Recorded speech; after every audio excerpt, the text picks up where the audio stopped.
Determination to conquer all my ambitions, despite all the conditions. In light of my past decisions, made it to this position, and so my disposition, not seeing no limits, killing the competition. Yeah, I'm a beast, now I'm released, ready to feast, calm and peace, not in the least.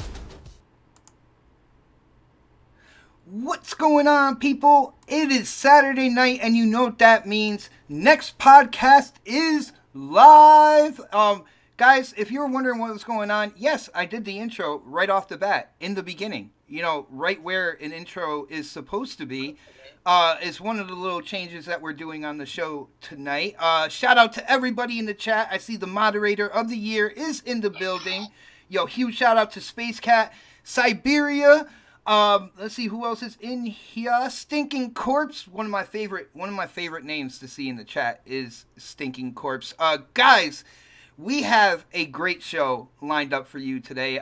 It just seemed that the topics that were on the list, they kind of go to a general theme of the future of games. It looks like we're at a point in time where the gaming industry is turning, it's evolving, and it's a really, really interesting time, you know, first of all, to be a gamer, second of all, to be on YouTube and to do like gaming podcasts and stuff. So I am really excited, but we can't go and talk about this stuff until we get through the intros. And first, I want to introduce this guy. He's fast becoming kind of like the private investigator of the gaming industry.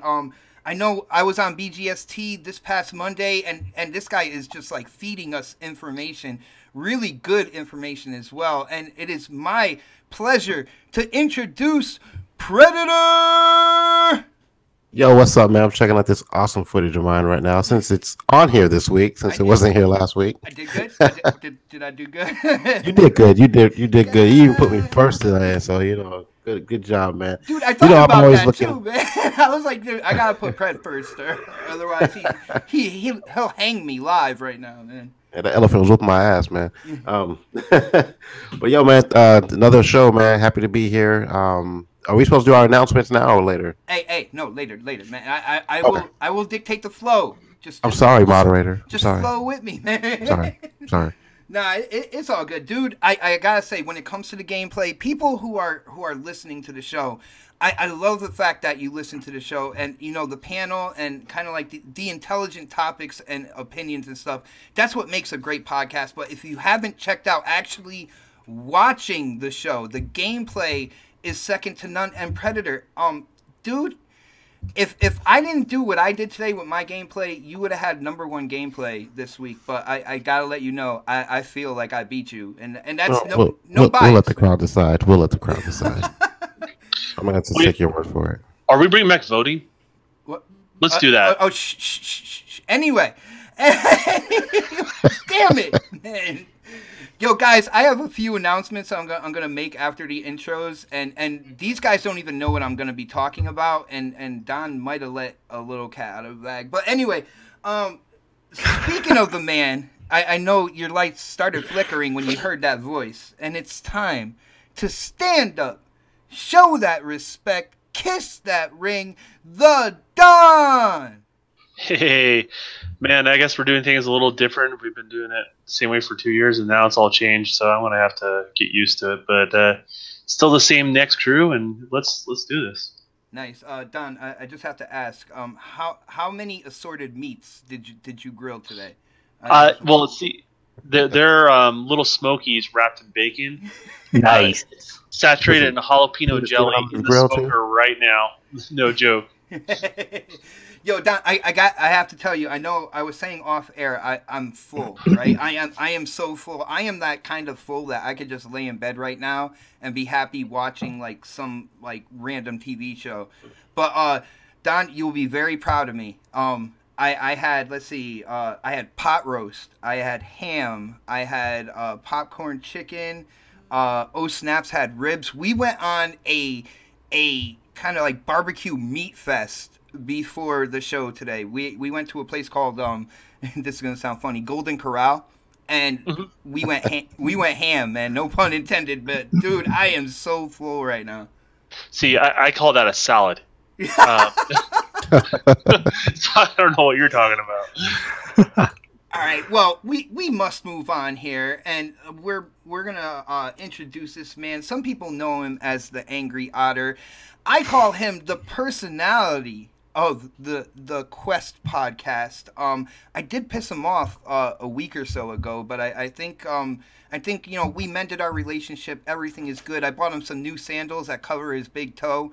So, he's comfortable over there in Southern California. But yes, I am talking about Dark Optimus! Hey, what's up, everyone? Glad to be here tonight. Ready to get into these topics, man. Nice. Did you get those sandals, by the way? I did, man, Right. and thank you. I'm gonna need those when I'm, attacking those dinosaurs in Jurassic World 2, Dude, it was kind of hard getting them for you because I'm not familiar with toddler sizes. So, I didn't really know Oh, the right size for your sandals, man. But I hope they fit well. I hope I they're told you, comfortable. I told you a 4T, okay, and you got like a 5T. Well, I figured you would grow into them, dude. Eventually, maybe. Strange thing, Bot found him at the dollar store. I don't know what's up with that, but No, I went. You know what? He sent to know. He's like, these are actually $100 sandals. Well, I'm a Come big to find spender. out, he got them at the dollar store. Wow. No, I'm a big Wow. spender. I went to Payless, Payless, and got them there. All right, we cool now? We cool? Nope. All right, Never. Never. On that note, I will say we are missing a couple people. Of course, oh snap, it's Mel. And she is actually not out there on the grind, on that cookie grind tonight. She was going to the DMV yesterday to kind of solidify our license plates, because in Connecticut it is a pain in the ass to own a car, and the community came out and helped us out so much in making sure we kept our car, which is absolutely incredible. So she was going to pick up the metal plates and everything, and about 5 minutes before she got to DMV, somebody at a red light behind her decided that they were going to rear end her for no reason. The lady who hit the back of her car said that, oh, I thought she was going to go. And it's like, lady, to drive, you have to be reactionary. You can't predict the future when you're behind the steering wheel like that. But, so, yeah, she's kind of sore, got back pain, neck pain, stuff like that from getting into that accident. She's going to be okay. She is resting right now. But, so, huge shout out to Oh Snap, It's Mel. And then another person who might be in the ER is K Mega with that mysterious flu. And, he said it's really it really kind of takes a lot out of you and stuff like that. I don't know if he's going to be on the show, or I think I heard him actually. No, that was me. Sorry. Oh, okay. Wow. But no, I don't know if he's going to be on the show tonight. But if he is or if he isn't, I mean, the main thing is his health, right, guys? I mean, that's what we really care about. So huge shout out to K Mega, King of the I like Gay how Button. no one answered to that. Well, I was also talking. See, when I say stuff like that, I'm also talking to the chat as well. I have the live chat up on the side right there. No, we all do care about K-Mega, K-Mega. but yet we don't. Makes it awkward, so. Dad says that he thought Oh Snaps was on PUBG, and she is on that game so much when she can play. I think they should just put a billboard or something in Gorgapole or something like that has her name on it, just because. I think they should. But guys, checking out the gameplay right now, you have Predator hunting down the Predator, which I thought was kind of ironic. But like I said, Pred, if it wasn't for what I did this week, your gameplay would be number one, man. Yeah, we'll see. We'll see. All right, and on that note, of course, huge shout out to our extended family members as well. Newark NJ, of course, Fuskies, Windy City. Everybody who has been in the seats on this panel. You guys are all family. We appreciate your contribution to the show, and of course, everybody in the chat. So now we move on to a new segment called announcements. I don't know if you guys want me to go first to let you guys know how it goes, how you should represent it, and how you should present your announcements or whatever. But if you guys want to go first, let me know. Otherwise, I'm just going to take the mic over as I usually do. Yeah, take it away, man. Come on. Go ahead. All right, guys, here we go. I have a couple of announcements, and they are for the next podcast in and of itself. As you guys can see, it is a gaming podcast that shows gameplay while we talk about gaming news. When we first started, we were doing this whole kind of like voting thing on who had the best gameplay and stuff like that. And it was kind of hard because we would have to go off of a website and to put everybody in to be able to vote for everybody. I have come up with a solution, guys, where we still can vote on Twitter after the show. And this is going to be starting next week, guys. Next week, this is going to be starting. But I'm going to need 4 people from the panel. And I like putting in gameplay. So unless you guys tell me I just can't do it that week, I am going to be one of those constant of the 4. But 4 people on the panel to give me gameplay for that particular week. And it'll be like 15 minutes of gameplay or whatnot. And we'll have that gameplay running for the show. And at the end of the show, I will post a poll on Twitter. And then the fans can vote for who had the best gameplay. And I'm trying to make something, whether it's a gold insignia, it'll be like maybe a gold Predator name or a gold Predator logo that's up where it says gameplay by or something like that, just to let people know who won the previous week. So we'll all be kind of like going for the gold or something like that. But I want to bring voting back, and I think this is the best way to do it. So I don't know, guys. What do you think? Does that sound like a plan? Sounds good to me. Man, you know what happened last time we had voting? I won all the time. I know. It's a bad. Sure, if that's what you want to go with, yeah. Let's do it. You sure you want to open this Pandora's box? I'm just asking. Oh no. Well, see, you haven't brought the Toad lately. You know what I'm saying? Oh, so no, I got a remaster one. I got the 4K HDR version now. Yeah. All right, and it looks like the chat is definitely down with being able to vote. So, like I said, next week we will be doing that. And I would like to announce that starting next week, I am. People on panel know I'm just never happy. I'm always trying to do more. I'm always trying to evolve and stuff like that. So I am going to try to stream on YouTube and Mixer at the same time. So this show will be going live on YouTube and Mixer next Saturday night for people who like.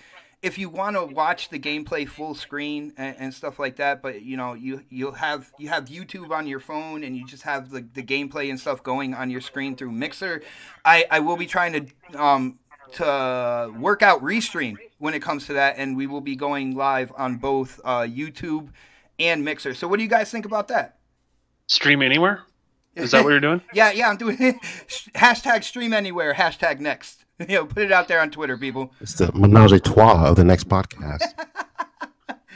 Well, I don't know. I saw again. We are taking a couple things from Coffee Casuals and Consoles, and I hope Snaps doesn't kill me for it. But the whole announcement thing, and then when I saw her stream, because she does it on Mixer as well. When I saw it on Mixer, I was like, damn, that looks really good. And I was like, can you imagine what next would look like on Mixer being streamed like that? And the next thing was a no-brainer. I was like, man, I gotta learn Restream. So hopefully next week that's what we'll be doing. We'll be streaming to both Mixer and YouTube at the same time. But of course, you're gonna get the best experience over here on YouTube. I'm just saying, man. I don't know. What do you guys think? Don, do you think that's a good idea? Yo, Dark, what do you think, man?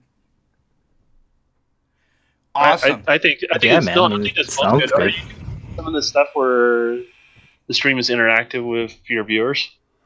And see, that's where I'm going to for the future. I want to get interaction going over there as well. See, dude, you read my mind, man. Man, I think that would be a treat because, sometimes I can't always, do co-op with everybody. I'm working or doing whatever, and so it's nice to be able to just interact in that sort of way and hop in and hop out when I can. So I'm looking forward to that. So Nice. you should do that, and I do prefer Mixers definitely over. I don't like Twitch. The compression on Twitch. Well, we're actually going to be talking. We're going to be talking about Mixer today. So, before we get into the topics, does anybody have any announcements? Because I know, Dark, you're part of Quest. I know Pred, you're absolutely everywhere, dude. You're feeding us information on BGST. Don is that indie developer extraordinaire. You guys have anything you want to announce or anything before we get into the topics here? No, man. I mean, I have an announcement, but I can't really talk about it yet. Okay, well, it's not an announcement How are yet. you gonna Then. do that, man? You're, Like, you're a little you know, CT, and it's the T coming. stands It's for on its tease way. right It's now. on. It's because it's on its way, and like it's so close to being. It's not. All right. Can't. We'll get you off the hook. All right, Dark. You are dangling right now. We will get you off the hook. Dark, that's called a secret. That's not an announcement. Just so you know, that's what they call a secret. See, announcement would be like me saying, "Hey, you can catch me on Next on Saturdays." But Don, can people? You know what? Can You people, know what, Don? Don, can people catch you outside though? How about that? I don't know about that. Go milk a yak there, Don. Yeah, Dark. Before we get into the topics, I gotta say you better live in this night because, you know, without K Mega here, you don't have that angry otter kind of like voiceover going on, man. You better, Well, dude, you better live it up tonight, man. Honestly, I'm kind of glad he's not here. I'm sad he's not because usually, like, I never he's always like talking over me. So, all right. All right, I do. I will let you know right now. You are botting like crazy, man. Am I? Shit. Yeah, you might have to jump out and come back in. And while you do that, all right. We are going to move on to the very first topic. You know, wait. Oh, I do have an announcement. You didn't I will be on GLG podcast next week. This next Friday coming up. So. Oh Sorry, shoot! You're oh man, my first time on there. You are a brave man. Like I don't know how many guests he might have. I don't know how many people might be on that. It's gonna be crazy because it's gonna be late. Don't be tired. So I'm gonna be talking a bunch of shit. So you'll fit. Make sure y'all tune in. You'll fit right in, man. So so this coming Friday, then you're gonna be on GRG. Yeah. All right, you're gonna bring a little class to that show. I'm just saying. Yeah, I hope K Mega's listening right now. No. Y'all get the raw, uncut, overnight version of Predator. So I've heard his show. I see how it is. I gotta conform to them a little bit. I'm nice on this show. I'm nasty on that one. If I had any words of advice for you, befriend Delilah and Lady Infamous, and you'll be fine, man. Like you just if they're on your side, you're all good, dude. All right, just to let you know, man. All right, note taken. On that note, let's get on to the first topic. And I actually didn't put this in the topics, but you would have to be kind of like living under a rock to not know this. But it came out that Kaz Hirai is stepping down from PlayStation, right? I believe this was announced before time as well, but it turned into a big deal on social media. Gamers all over the place talking about, what does this mean for PlayStation and everything like that. I mean, we had Andrew House stepping down. So many people have stepped down from PlayStation that if you didn't know where the industry was heading, you would think that this was a big kind of like a big alarm. But I don't think so. But let's hit Don first. Don, what do you think about this news about Kaz Hirai stepping down from PlayStation? I believe it's April 1st. I do know it was announced before. Even on his Twitter, he came out with kind of like a quote-unquote memo, to use a popular word that's being tossed around lately, stating that he'll be closing down his Twitter profile and everything like that. But what do you think about this news and kind of like the reaction? Do you think this is like something crazy that's going on over at PlayStation, or do you think it's more like a sign of the times, man? I don't know if it's really a sign of the times. I mean, he's been at PlayStation for a long time. He's climbed up the ladder. He's done his dues. I mean, let the guy be. Sometimes people exit because there's something on the horizon they don't agree with. Sometimes they exit because they feel like the company is standing on a good foot, and it's a good time for them to step down. I don't really know which one it is, but I would say what would be your thought on it? It doesn't have to be concrete. What do you? I just think he's put in his time and he's ready to move on. I mean, it's what I think that's what it really comes down to. And I think he's done well for the PlayStation brand. I mean, he's had some missteps, I would say, around the PlayStation 3 era and stuff like that. Mm-hmm. but it was kind of unprecedented for him to be in that position at Sony, and he came from the PlayStation division in regards to that. And that's a pretty stressful job. So eventually, I mean, just get tired, your purse is full, and it's time to sail off into the sunset. Yeah, huge shout out to Fonzarelli, who is in the chat. My cardboard brother out there. He said Yoshida has been Hirai's right-hand man since 2012, and he's just giving the reins over to Yoshida. No biggie. And yeah, I can definitely see that. I also see this as, when Andrew House, when they talked about him stepping down, the guy who took his place, and how that guy was kind of like interwoven when it came to online services and PSN and all that good stuff.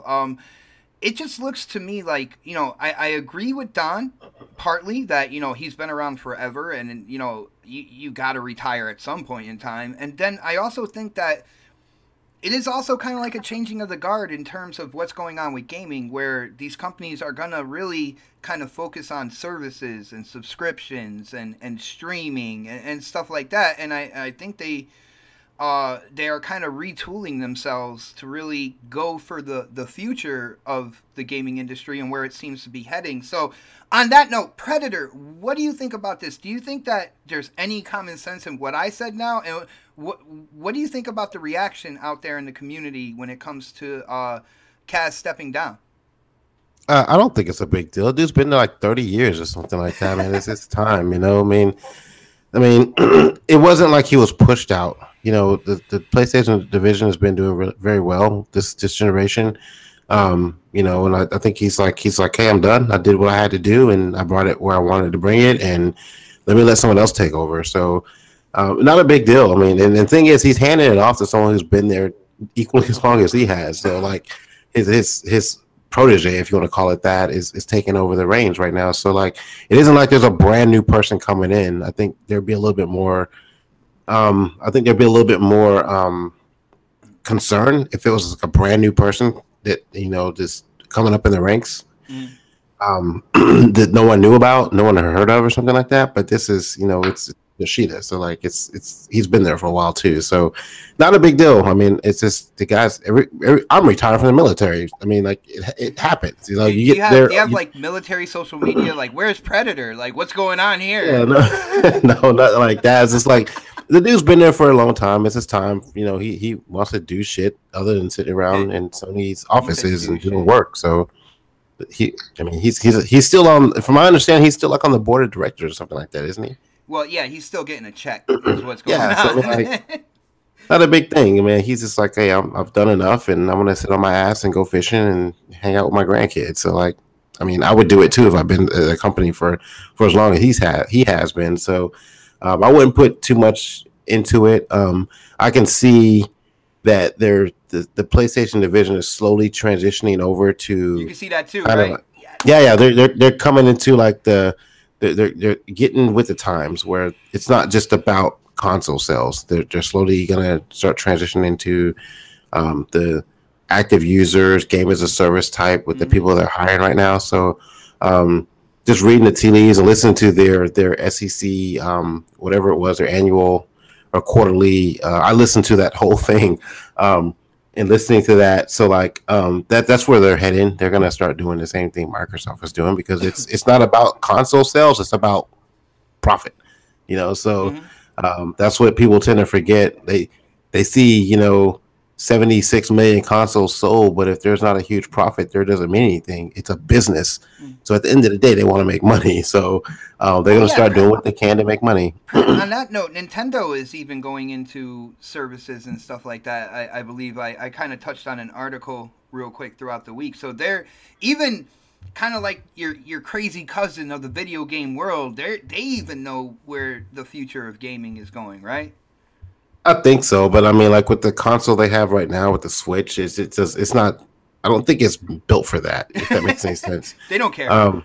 Yeah, I mean, it's selling consoles, but like, and the thing is, I think the same thing that's making it popular now is the same thing that's going to do it in the company and until they change. I mean, like right now, people are buying the Switch off the shelves like crazy, because it's nostalgia. I think it's more or less most of us adults buying it for our kids and shit like that. Because my kids don't touch the damn thing. They're like, nope, I'm going to Xbox, going to PlayStation. But like,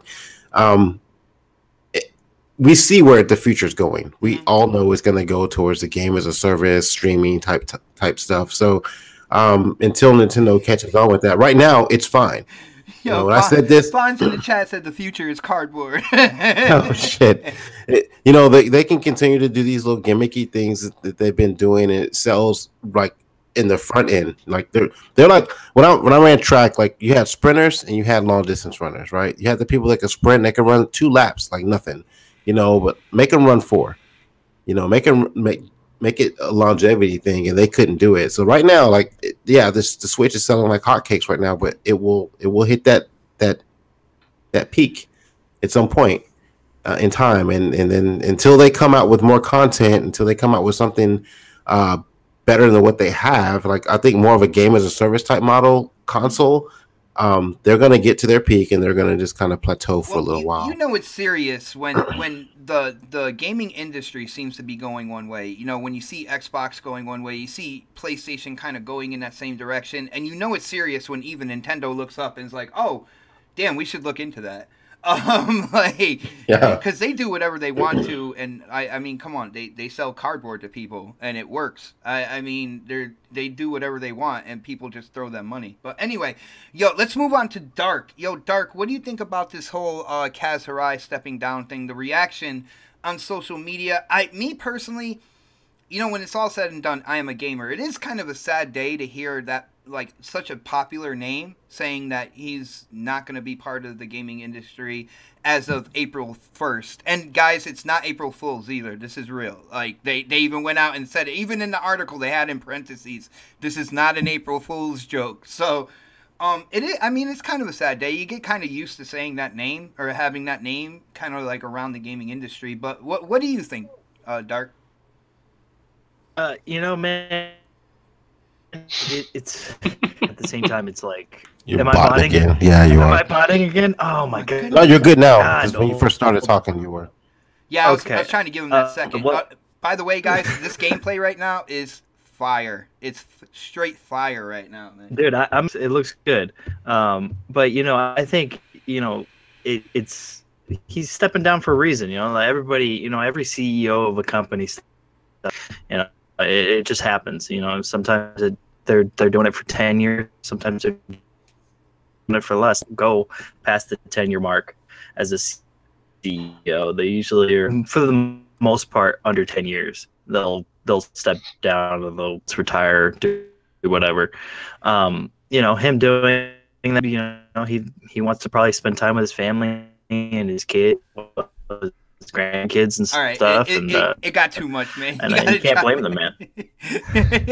Dude, I heard most of what you said, and I think the chat did. But in between that, you know, when people in the chat start calling Dark Bot of the Year, I have to step in and say something about that, because oh my god. Okay, I'll be right back. I'm gonna see if somebody else is on the internet. I'll be right back. All right, brother.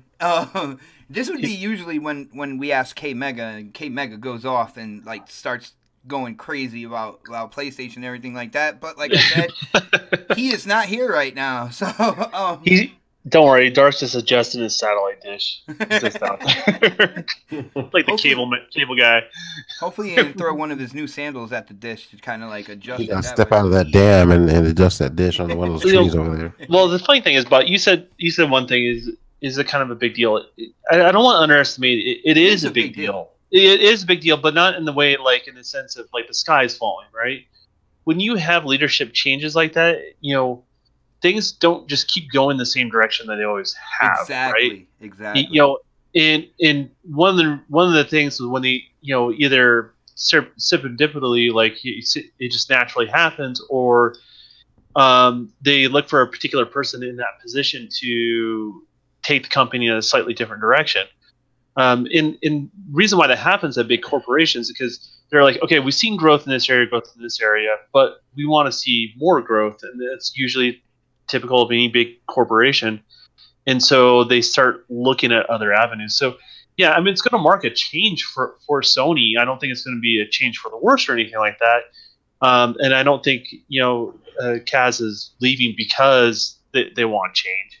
It's just but inevitably it is a big deal to get someone else in that seat, and there will be change. Mm-hmm. Yo, definitely. And shout out to Others Inc. in the chat. He was like, it's definitely a big deal that Kaz got fired. Dude, he did not get fired. All right. I know there's been points in time where corporations, they come out with like these announcements and they're kind of like soft wording stuff and he's stepping up. But this is kind of like Donnie D.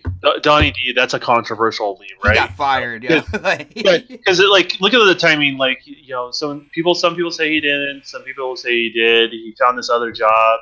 I mean, I could see like the arguments on all the on the sides, but that would be a controversial one. Where, he found a job because he lost one. Well, from what I understand, one too. Shit, he wasn't hurting for money either way. So, like, who knows, right? So, yeah, I know he's kind of the butt of most, Xbox jokes, but the harsh reality with this case, I think it's very clear that there is no debate that he's just leaving on good terms. Yeah, definitely, and with this being said, since we're on PlayStation right now, it came out. There's people again. My Twitter goes off constantly, guys, and sometimes I get some really good information, but I get to see kind of like what the tone is on social media and stuff like that. And a lot of people, because I guess Sony came out with reported numbers in terms of like sales for the PlayStation 4, which turned out that the numbers are going down. And, there are people out there, there are fanboys out there. It's like, see what's going on? The X came out and then all this and that. And like, I wanted to talk about that real quick with you guys. Now, I want to share my opinion on this. I feel that, except for Grand Theft Auto 5, which for some rhyme or reason, everybody in the world has like 3 copies of that and they're thinking about buying a 4th one. At some point in time, so many pieces of hardware are out, and even in terms of games, software, that eventually the sales start going down. They're not going to keep going higher and higher year over year. That would be insane. It reaches a plateau and then it slowly starts to go down. That's what I think is going on with the PS4. So many people have bought that system that now there's just not a lot of people out there that are really considering it or anything like that, and the sales are going to go down. So, Predator, what do you think about the sales numbers with the PS4? Do you think these fanboys have a right to go out there and start preaching on how it's because the Xbox One X is so much more powerful, and you look at Xbox's lineup and they're trying to say PlayStation has nothing coming this year, which that's kind of weird because this is a year that God of War drops, but What do you think about this whole thing? Do you think it's just the fact that they came out the gate running and eventually you have to kind of like go back to walking a little bit? Yeah. Well, yeah, that's what it says. It's a marathon. So like, and when you look at those stats, and a lot of people like they look at something and they don't really know what they're looking at. So when you see those stats, when they went from 9.7 to 9.0, whatever, that's basically Q3 last year versus Q3 this year, which is usually the biggest quarter for them because it's like over the holidays, right? It's not a big deal. It wasn't that big, a significant enough number for it to be a big deal. It'll be different. It was like 9.7 last quarter versus 6.2 or something like that this quarter. Then you can be like, okay, that's on par. Like basically, they usually sell fourth quarter of the year, which is for Sony, I believe, is January, February, and March. That's their fourth quarter. It's usually pretty shitty. It's the same way for Xbox as well because it's after the holidays. Q3 is usually a big holiday for everybody.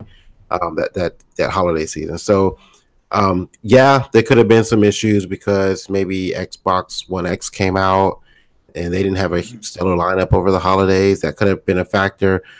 Maybe people just have PlayStation 4s. There's a shitload of them out there right now. So even me on YouTube, my name is Xbot, right? My name is Xbot, and I have a PS4 right next to my Xbox One X. So obviously they're doing something if I even have one as well. Man. Yeah, I have one as well. I have that and a Switch and a PC is too. But like, it's like everyone has one. At some point in time, people are going to be like, I don't need another one. So let's just move on and not buy one. So, You don't need to buy a new PlayStation 4 every fucking holiday. It's gonna eventually going to decline in sales. It's just gonna happen.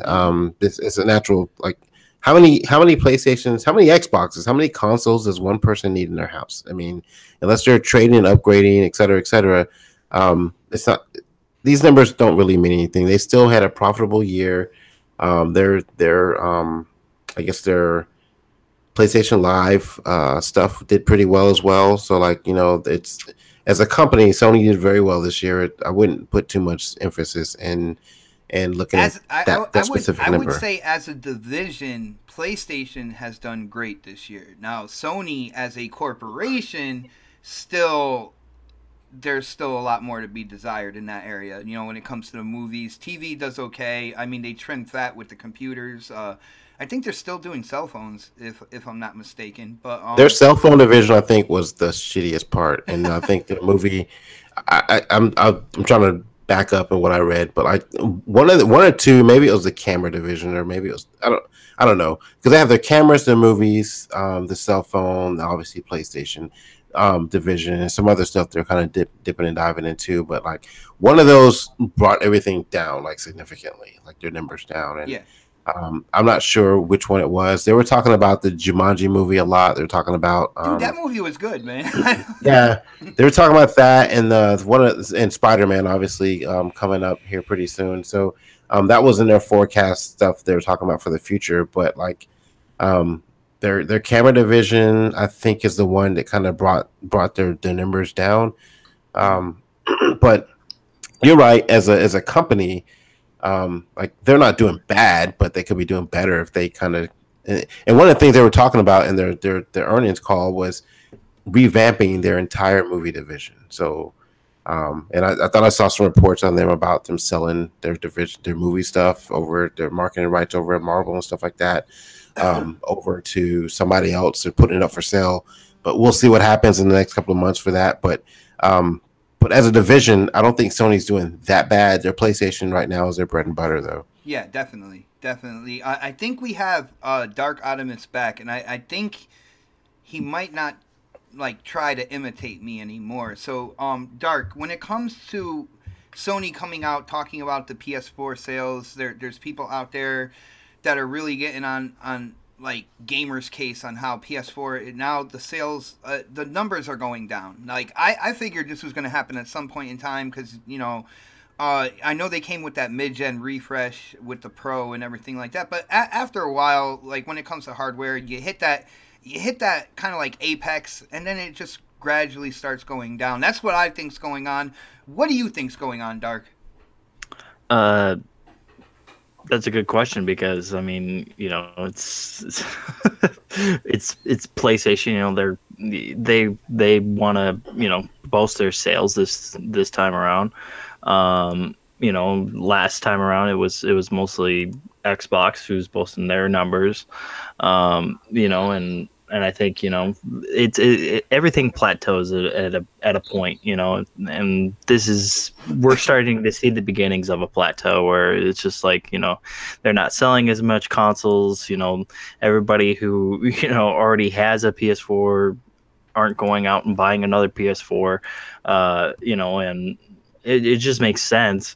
You know, I still go to Best Buy. I don't see any Xboxes or Nintendo Switches on the shelf. I see a lot of PlayStation 4s, and that's just because everybody who owns a PS, you know, whoever wants to buy a PS4 already owns it, you know. So it's like it's one of those things that's just like, okay, you know, it's the sales. That's fine, but are they really making a profit off of these consoles? And they're really not making that much profit off of them. I mean, they are, when they're going to their shareholders, they are. I mean, they are to a certain extent, but they're only making like, I think, like $30 off of these consoles, you know, each console they sell. So it's like, I mean, yeah, of course that's a lot of money because they've sold so many of these consoles, but I mean, they make a lot more of their money off their software and things like that, and their VR and crap. So I love it because if you just hear Dark, if you just hear him, like you walk in and somebody's like playing either Quest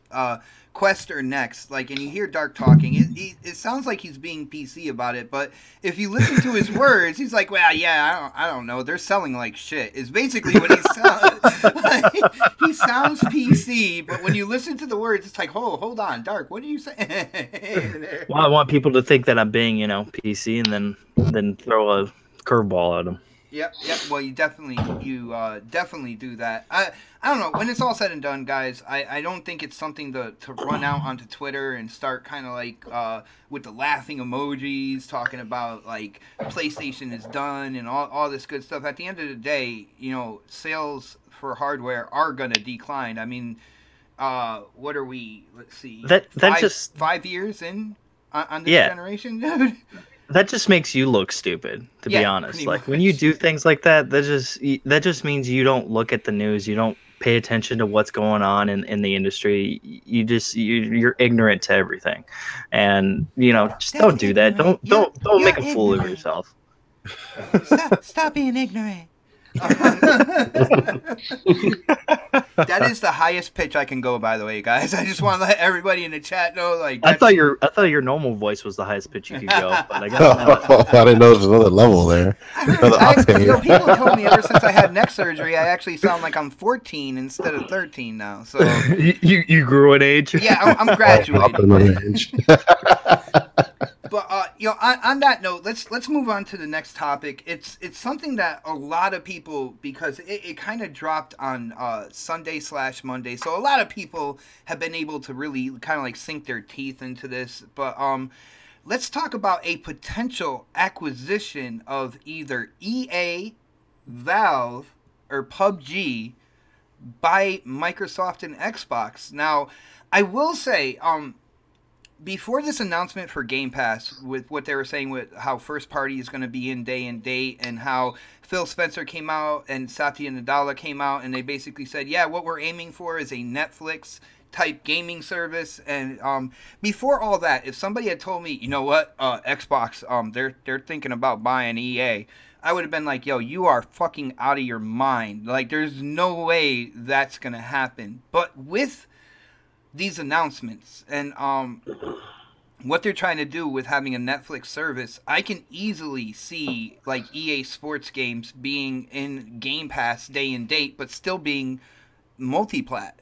Having Xbox and Microsoft develop a kind of like a third-party gaming division for those types of titles, and still making money off of those on different platforms, while still giving kind of like an advantage or an enhancement or something to people who have Xbox, with the Game Pass subscription. So I was like, damn, that actually makes sense. Now, I know there's people who've tried to debunk this, but I also saw Red Dragon came out and said that, the article that they're talking about that kind of debunked this was just kind of like an analyzer. It wasn't anybody who was kind of like in the industry or was in the know that was close to Xbox or EA. It was just kind of like a business analyzer who said that wouldn't make sense in his opinion. So in my mind, this isn't debunked yet. So let's go to the Don. He's actually been quiet, which is kind of weird. I don't know if he's cooking some type of meat or something like that. But yo, Don, what do you think about the potential for Xbox to kind of make waves here and either buy something huge like EA? I'm not too sure about Valve. Valve to me would be a lot harder, or would be a lot more surprising. But EA, PUBG Core, or Valve, what do you think about this, man?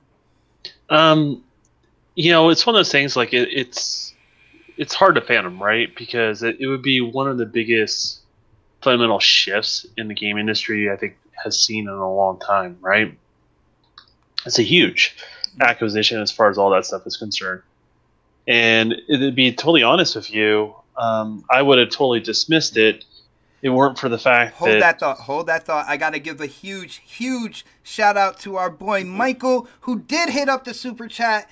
Thank you so much, man. He said another great crew, and guys, he's talking about you guys. Maybe not so much me, but definitely you guys. You guys are on fire tonight. But yeah, Don, go ahead, man. I had to shout him out. Yeah. No, you got to do that, man. You're $30 away from your new PC case, making everything happen right there. Yeah, big plans, man. Yeah, absolutely.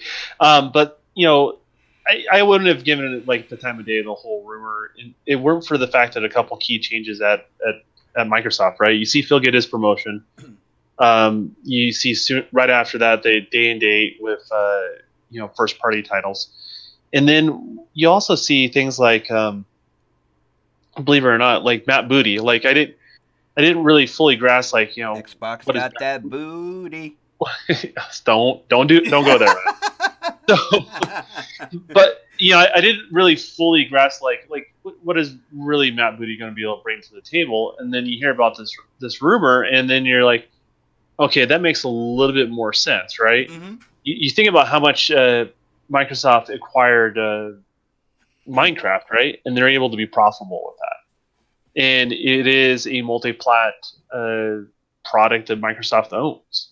And he's managed that very well. So imagine if you give Booty the reins of an EA acquisition, and then you have Phil has has those first party titles on his platform, however they manage it. I think most of it's going to stay third party. That's how I view it. But the way I've always looked, and I've talked about this, and I've noticed other people have been picking up on it this week when everyone was chatting about it.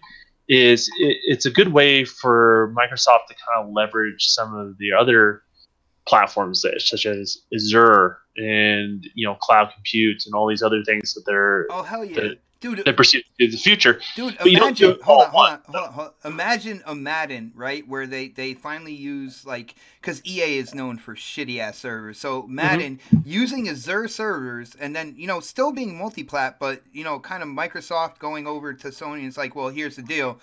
Madden uses Azure servers. Basically take it or leave it. You know what I'm saying? Yeah. But we don't do it with all of them all at once because that's too shocking, right? You make the transition slowly but surely, right? So you start with, say, like whatever smaller title, or you can start with Madden because Madden is still smaller than FIFA, right? So yeah, you start with Madden and just say, hey, sorry, man, if you want it, you got to adhere to our rules, and you can't get really too mad at Microsoft because those same sort of exceptions were made for EA, right? But prior to that, because EA forced Microsoft's hand with Xbox Live with their servers before, so turnaround's fair play there, and then you're like, okay, cool, well, we lost Madden, oh well, right? And then say they continue to play hardball, well, what's next? Well, they translate. They move FIFA over the next iteration, right? The next year. And then you can't just say no to FIFA. Yeah. Well, and then it puts Sony in this position, right, where Sony can't just say, tough luck, and then you have Microsoft, and then if anyone turns on Microsoft says, we're totally open to having our game on their platform, but our game's built around this, so they have to, it's up to Sony if they're going to let their game on their platform, right? Yeah. So you just slowly put that pressure. Microsoft can continue to be the nice guy. We're just looking to make our game better, and if Sony wants us aboard, we can continue to do it, and they're going to win either way, right? If people that's slowly, the big thing. Whether it comes down to Game Pass, you'll have say these sports titles, and again, we are speaking hypothetically because nothing has really come out to solidify anything like this. But you have the Maddens and the FIFAs coming out day and date with Game Pass, where Xbox wins where they want to go for the future. If you have a PlayStation and you want to get, Madden on the PS4 or whatever, Microsoft wins there because, they're getting money for that. If you're still down with physical and you have an Xbox, I mean, they're still getting money there. It's a win-win situation all the way around. The gamers win if you're down with subscriptions or you're down with physical. Either way, you win. Madden fans win because now all of a sudden your game would have better servers than what you have known in the past. so a more reliable online. You win on that. I do want to say huge shout out to Skint Eastwood in the chat. He was like, they need to buy Colorful Language, Sony. That's who they need to buy. And here's the thing, Skint.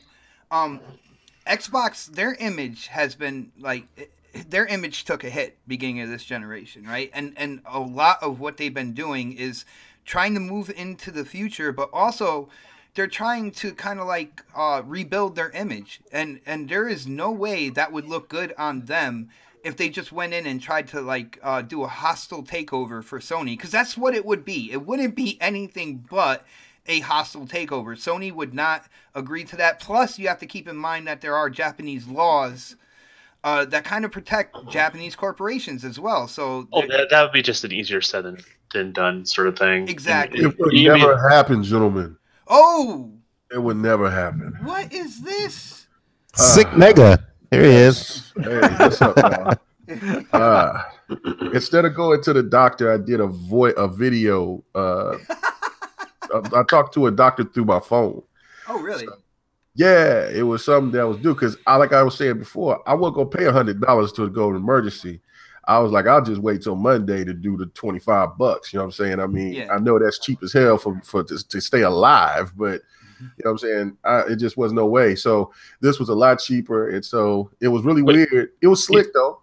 You Skyped a doctor, right? But I Skyped a doctor. You know, there's different types of doctors out there, right? Like, you know, it's just a degree you get in college. He Skyped a gynecologist. Right? So, oh, shit. Yeah, no. And so she told me to open my mouth, and I put it in the phone. Like, yeah, let me look around. I'm like, oh my god, really? And so then I had to do my heartbeat and stuff. And anyway, so yes, I have this virus flu, and so if anybody did you get it from Persona 5? That's all I need to know. You know what? The penis demon. Yeah, I can't even whisper. Yeah, I think I did. But no, what happened was I got it from work. You know what I'm saying? Like I said, so my job could be like a big ass daycare, grown men, and they just come to work and they just pass it around. And so I passed it around because I tried to go to work. Well, I went to work at like 1 o'clock in the morning and then worked at like a 12, 13-hour shift. And then people started falling out Friday. And it was like, don't you bring your ass to work. Stay home. I was like, come on, man. Stay home. I need that money, though. I need that money. But anyway, I'm sorry to interrupt, man. I'm here. So I'm getting the Cupcake Warrior is picking up my prescription as we speak. So for anybody out there, Thermoflu and like some kind of virus medication that you got to get this shit out of you, because there's this serum that's in your chest. It won't go away. You can't hack it out. You can't do anything. It just stays there. You know, K Mega was like holding his phone, but you know it was like a Galaxy Note. So like it was like he was shoving that thing in his mouth. So yeah, but anyway, man, I had to. So I got to get out. I said, "Oh man, the show's still going on." So man, let me hop on in here, man. So I'm sorry to interrupt, but let's get it going. Let's keep on going.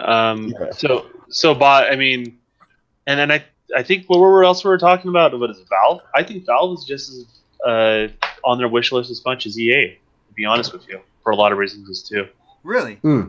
Yeah. Well, if you think about it, like EA is the one that overshadows everything. Right, because it's the 800-pound gorilla in the room, right? But Valve represents a lot for them. It kind of solidifies them in the PC space as far as gaming is concerned. It addresses the storefront to a certain degree for PC, and that's something that Microsoft's been struggling on Windows 10, just in general. I mean, not only in gaming, but just outside of other stuff coming through the PC. And there's also they want to get rid of a lot of legacy code, and so there's got to be a way to, you have to be able to control something of some sort to kind of push people a certain direction, and acquiring Valve would help them do that. One big benefit I see for Valve, besides like Steam and all that stuff, which I'm not sure like they would literally give up Steam. They might spin off a business and just call it Steam or whatever, but their VR library with I can almost guarantee that Xbox this year's E3, they're gonna announce like mixed reality, which includes VR on the Xbox One X, And Valve already has kind of like a really decent library when it comes to VR games and stuff like that. No, they're gonna get those that's games the one thing I regardless. see. Man, you can't tell me no. It's just my opinion, man. No, it's not just your opinion, but I'm just saying like they're gonna get those games anyway. So acquiring Oh, Valve. you said they're gonna get them anyway. Well, yeah, the VR space, they are hungry right now. I can't say thirsty. Yes, so, that means something else. But and the guy that owns Valve's Valve said that he wasn't going to do it. He said that I think Thursday or Friday. He said there was no chance Microsoft was going to sell to Microsoft. So they would have to go hostile. They would have to go hostile. It's not your turn, K-Mega. Huh? Oh shit! Really? Oh man! You know what? Okay. I'm getting ready for the GRG podcast this Friday. Man, I thought you were just dropping out. I didn't know you were still here. What was your? Damn! See, that's horrible. Cold blooded. No, seriously, because you've heard more about it than I have. I really want to got to say on that. Oh well, let Pred say what he got to say, man. No, go ahead, man. I'm just fucking with you. Man. We are off the rails, guys. Off the rails now. Oh yeah. You know, when I come in here, get it lit. Anyway, so look, EA, the whole EA thing. Look, we have not heard already. We heard Valve. It got debunked. They said that's not happening. No chance. We haven't heard anything from EA, and we haven't heard from anything from Microsoft to saying that this deal is not going to happen. So, which is telling me that they're in talks, for Microsoft. Hold on, because at one point in time, it was kind of rumored Xbox and might be buying EA or whatever, and within 4 hours of that coming out, Xbox division came out no, that's just rumors, nothing to it. This time they're not saying anything. Yeah. Right. Yeah. Nobody's saying nothing. Plus the documentation that was shown from Pred. You know what I'm saying? Shout out to Pred for doing that.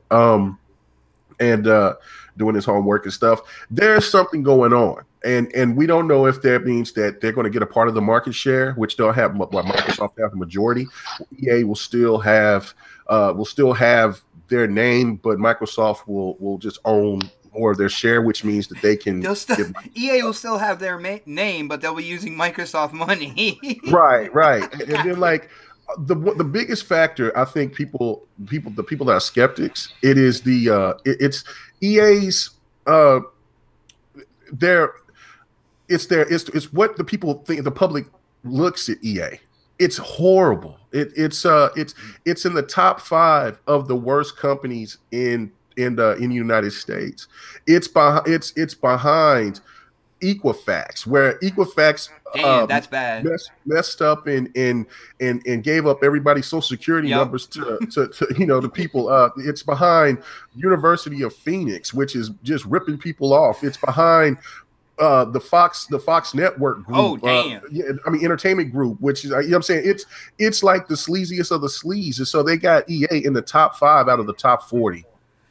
So their image. I don't think that's right.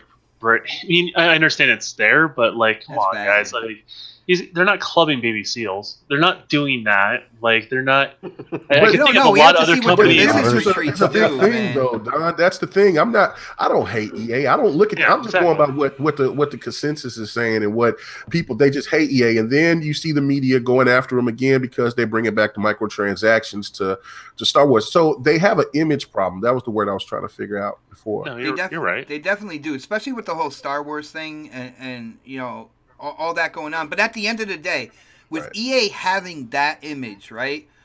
Where else are you going to go for an NFL game? They're still making money hand over fist when it comes to Madden because that's the only NFL game, in the market or whatnot. So they still have things that are beneficial. You know what I'm saying to gamers? We can complain all we want every year about Maddens and say, oh, well, this one's better than what they've been doing or whatnot. But can you imagine, Mega, I know you're a Madden fan. Can you imagine if all this happens? Again, I will say, this is all hypothetical. I love talking hypothetical talk because it gets your kind of imagination going. But can you imagine a Madden where the online backbone is Azure? Oh yeah, it would be amazing. And the fact of it is that look, I don't see Madden, FIFA, NHL being exclusive. I feel that there would be exclusive like Ultimate Team that would go back to being, because remember, Ultimate Team was on Xbox, and then there was something that happened, and then Sony got it just last year. And so I can see those things help, being a benefactor for Microsoft, or for Xbox, but it would still be multi-plat. It would be stupid for that. And then also you could bring Madden and all these other sports titles back onto the PC where you're making even more money. And that was the thing that I was saying on GRG last night was you can just think of if you allow mods on Madden to where people will start bringing up the college teams again. You see what I'm saying? And then like that would be just stupid, and it would just grow. It would be fester. And then of course the relationship between Disney and EA has been shaky. Microsoft could come in and kind of alleviate that a little bit because they know that there's a company that's huge like them that will work together, and they can bring up different games. And I think also Phil Spencer and them would really want to right the wrongs of missing out on an opportunity of getting BioWare, because I think that to get BioWare to where you get Jade Empire back, the KOTOR, all those games that people have been asking for Xbox, I think that would be great. So even if Xbox just gets studios from EA, it still will be a benefit and a win. Now check this out. Hold on 1 second. Mega OG Mac in the chat. He was like, "No, Mega, make them all exclusive. Screw PlayStation." Now I wanna voice my opinion. Yeah, I was gonna say I want to voice my opinion, and then I'll let you chime in on that because. Okay.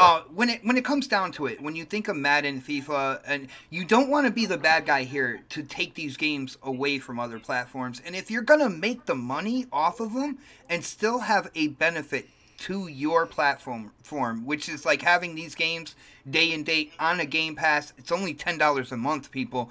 Can you imagine, when it came to EA, one of the things about Madden that people get really pissed off about, especially physical disc, is like they come out with a new one every year, right? So by the time the next one comes around, the one that you bought last year is absolutely worthless. So now, if you're paying $120 a year, and you're getting other games besides Madden, but Madden's like that one game. Imagine if you have a subscription service where you don't even have to think about last year's iteration and how much you're getting for that or whatever, because you're paying a subscription service and you're just getting it as soon as it launches every year. That would be insane to me. You don't take away from the other platforms. You still make the money off of the physical and digital sales on those platforms.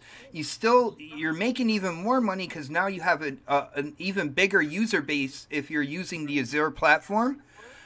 It's a win-win all the way around, and it's a win-win without having to take away games from other gamers who don't necessarily have your system. That's what I think. I don't know, Mega, what do you think about that, man? Well, no, you're absolutely right. I think that this is, at the end of the day, it's about profit, and the only way that you're going to make buku profit is to have certain games that's already been multi-plat continue to be multi-plat. Just extend, just make sure that you show some kind of exclusivity to the to the consumer, that owns Xboxes, because I mean, if you just keep it the same whole hum, people are going to, you'll still have the haters that said, oh, look, it don't really matter. Xbox is going to turn into a service, and they're going to be a third party themselves. If they go ahead and they take away the Ultimate Team from PlayStation on all of these sports titles, that's going to hurt. And then also that start, and we also seen the rumor. I mean, not the rumors, but we seen what happened with FIFA, with the FIFA tournament, the FIFA Cup tournament in Europe. They had to play on Xbox. They had to play on Xbox, and because those servers has been down. And I think that's another thing EA is looking at as well. Is like, look, I mean, Xbox is getting all these games with getting all, acquiring all of these cloud-based studios, businesses, whatever you want to call them. Mm-hmm. And they have the most stable cloud out there. Is pretty much what it is. Right. And they're doing this, and then just think about Xbox and them working in an EA working on a new DICE game. Just think about just the possibilities. I mean, and Xbox can have years to where they could take their time with Halo Gears. And because I think the whole Forza Switch thing is fine, or if you want to include Need for Speed and bring Need for Speed back from the dead, but You know what I'm saying? I think that would give great opportunity for Gears. There's many and Halo avenues. There's a lot like of you can bring there, back, and then you have Titanfall back. That's like those are the things that you can look at. That's the positive, and you can keep bringing these games back. And I'm like, look, if there's anything that you want to keep exclusive to Xbox, is if you get BioWare games, bring Mass Effect, make that exclusive. Also, make Titanfall exclusive, and then what was the other game that I was just thinking on top of my head? I can't think of it right off the top of my head. But I mean, hold on, Mega. Think about this, man. If this ever does happen, think about BioWare making Jade Empire an exclusive, and it's exclusive for Xbox right there. I mean, absolutely. Absolutely, and you know what I'm saying, and everybody's been one that's what Xbox has been needing, is that RPG that everybody's been waiting for. And then you, of course, you could get a hack and slash game. I know there's some hack and slash games that EA has had in their past. I can't think of any offhand, but the opportunities is endless. I think that if you could add BioWare just alone to the Xbox as a exclusive studio, I mean, just think of the possibilities of what they could do. They could probably work with 343 and Coalition to work on, do some kind of crazy collaboration. I mean, it would be stupid. I mean, the possibilities. All right, I don't think anyone though. It's not talking about Origin though. Why isn't? Hold on. Portion of this. Origin, or I got you, and we'll get into that, man. We'll let you head that off, but Predator is doing his thing again, man, and all I'm seeing here are letters and numbers and all this good stuff. Dude, what is going on? What are you trying to show me right now, dude? I just sent you guys something in the chat on Twitter. SEC filings. So when we were listening, I was listening on to the I think it was Crossfire on Friday, and I sent that link earlier about that company basically dumping all its stock. So a lot of times when that happens, it's because a company is basically offering to buy their stock back from somebody and giving them a really good deal on it. So also mentioned in that same chat with you guys, I guess on Friday, I said, keep an eye out to see if this continues, if you start seeing a lot of people selling their stock. So only the link I sent you guys basically is showing about maybe 6 to 10 people basically selling their stock back. I haven't gone through all of the documents yet, but I think one person bought, the other person disposed of their stock. So it looks like EA is trying to gain some of their stock back from their company, from the people, the shareholders they have out there right now, which is usually a telltale sign that either they're thinking about something or they've made a decision that some people don't like. That could also be a defensive move too, as well. Correct. Like, say somebody's trying to buy them out.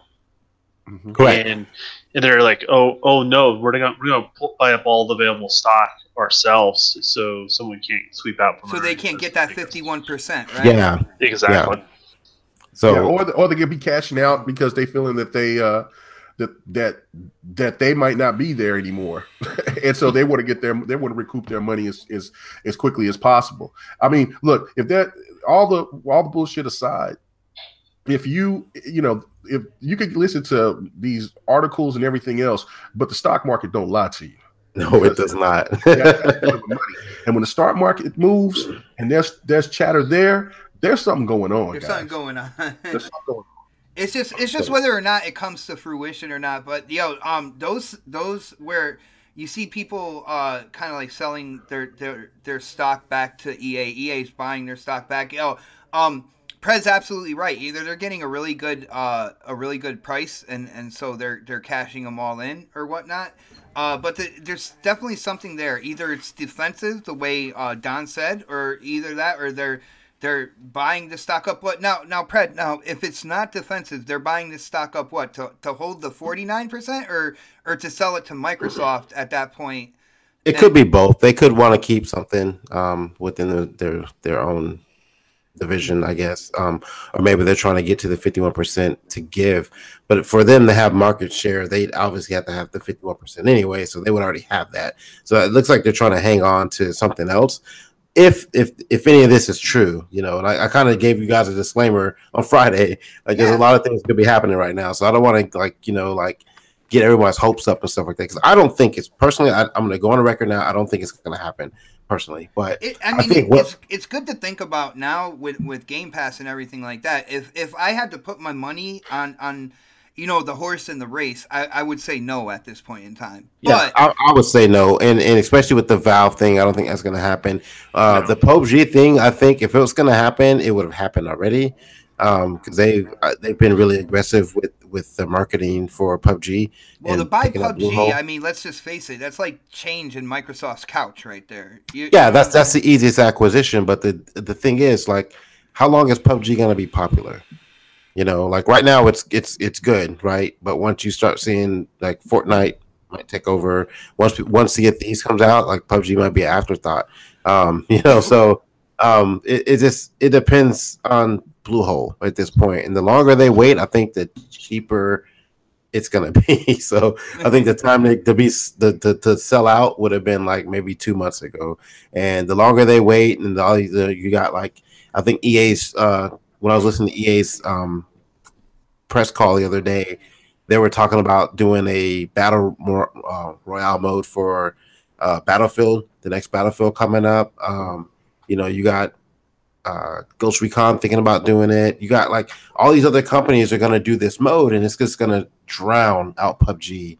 Obviously, we'll still remember this first one, but it's going to take away some playtime for that game if all these other larger like Battlefields and Call of Duty start doing the same game mode. So I think PUBG is the easiest one to get, but it's but also the other one two you might suggest not doing as well, right? I'm saying not to do it because like right now they have it on Xbox. That's what they wanted, and they're gonna get the revenue from that just having it on the system itself. But buying the company just to make this one game mode when you could easily just put it in Halo or Halo 343 is thinking about some type of battle royale mode as well. So I think people misread that one and what they were thinking on Halo and battle royale. I think it's more of an expansion of Warzone. Warzone's going to get bigger than what it already is. Well, that would make sense. I mean, yeah, that would be a cool idea. Like kind of.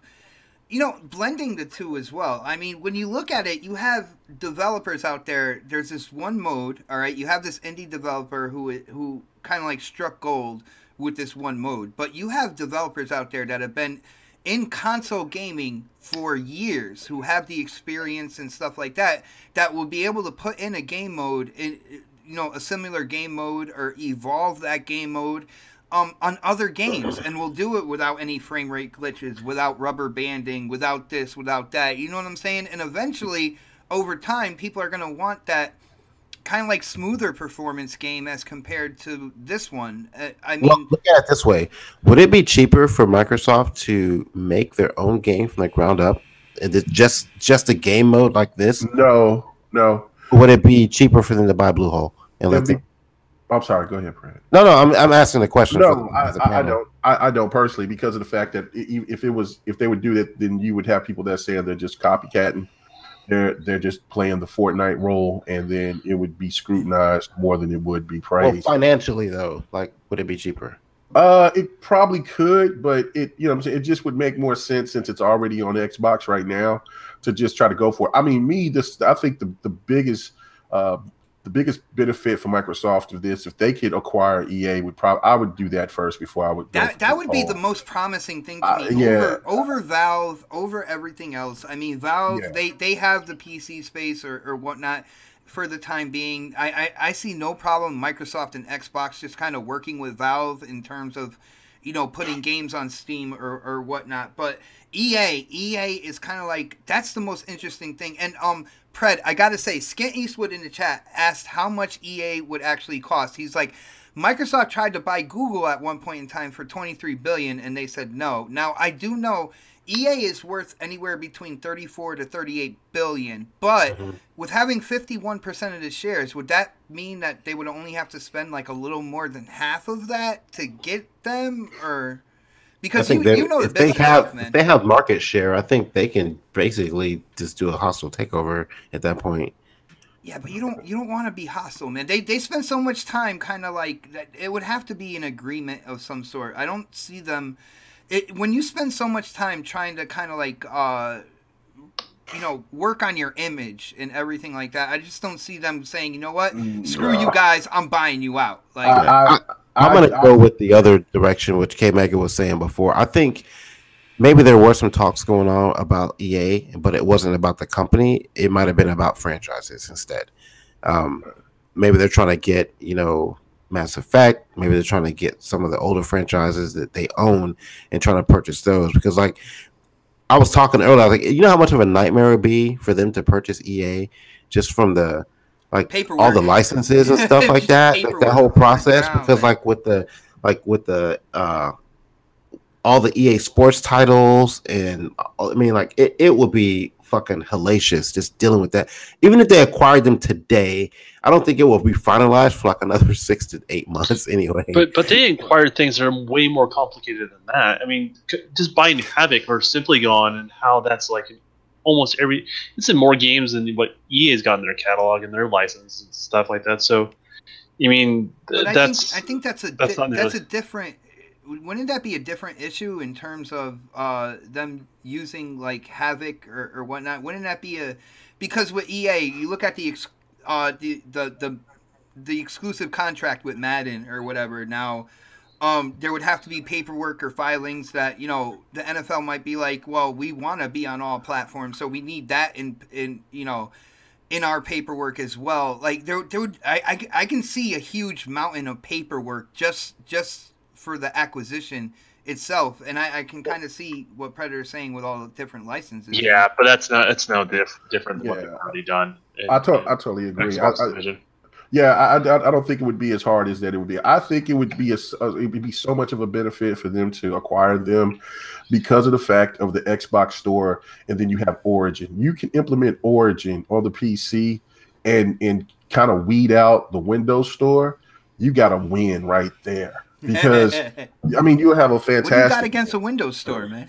Well, you know what I'm saying? No, I'm just saying it is flat compared to everything else that's on the PC. I mean, it's just it needs a lot of help, right? Like that's a big thing people overlook. People always talk about Microsoft's exclusive problems, which is one holiday season, right?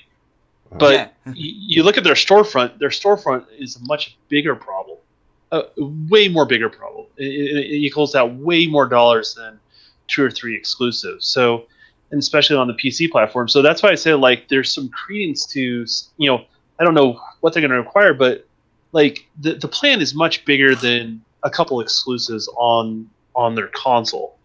It's about store acquisitions and be able to reach out those audiences. I mean, EA has got Origin, and if you go to, people prefer Steam, and I get it, right?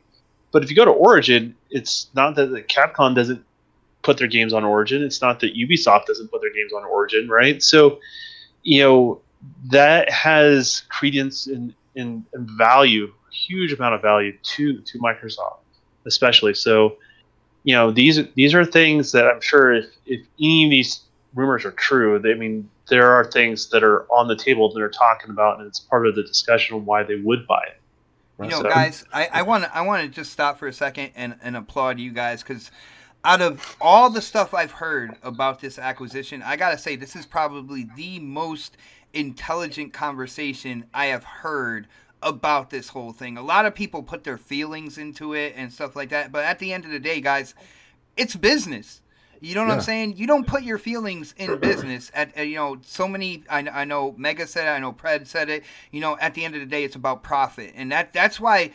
It's so interesting. And like I said before, if it wasn't for what they said with Game Pass and what they're trying to do with Game Pass, I would have been the first in line to tell people, hell no, this will never happen, right? Well, and then also the whole Booty thing, right? Like, if they didn't have Matt Booty in that position... # Booty thing. Yeah. And then they have Game Pass in that position, like, I don't think any of us would give this a time of day, right? Right. And then also, you got to look at this, too. The rumors about Amazon coming into the console space. It's not rumors. They've been working on it for a while. They got this lumberjack game engine out. They've had it for over 6 years now. It's it's a division of Cryotech. Yes, it is. Engine. Yeah. Okay. So I've actually worked in it. It's basically a poor man's version of Cryotech. Okay, so regardless, if by what you were saying earlier was about, you know, you don't really Xbox needs, I mean, well, Microsoft needs to try to keep this image of not wanting to do hostile takeovers. If you don't think Amazon is going to come and do hostile takeovers, you got, see, look, this is the thing with Microsoft, with Sony. They don't have to worry about Sony. Sony don't have the capital to try to do anything like that. But Amazon, yeah, but if Amazon and Google come in, all of a sudden, exactly, it is a problem, and Amazon and Google will conquer everything that they can get their hands on because they have more money than Microsoft. So it would make a lot of sense that this move is it could be potentially great point, man. That is a great point, dude. Amazon or Google, they'll come in like that virus you got, Mega, and they'll try to take over everything, you know? That's exactly what they do. Yo, Dark, you've been kind of quiet, man. Is there anything you want to put in on this conversation? I know we have covered, like, a lot of space with all this, but when it's all said and done, like, how would you feel? Do you think, like, EA... do you think EA is on that block that it could be bought by Xbox? And what do you think if they did? Like, how would that benefit? Do you think it would be a good idea, man? Honestly, I think, you know, it's a possibility. Mm-hmm. The likelihood of it happening, I don't really see as of right now. But I think if it did happen, it would be fantastic. It would bring back some of the exclusives that they used to put on Xbox. You know, like bring Titanfall back, guys. Like, it didn't do anything on PS4 anyway, man. Yeah, like Titanfall, you know, Mass Effect. I mean, you know, things like that. You know, will come back home. You know, come back home. If it wasn't for Andromeda, I would say that Mass Effect would forever stay multiplat. But since that whole debacle with Andromeda, like, I can see that going exclusive. Yeah, definitely.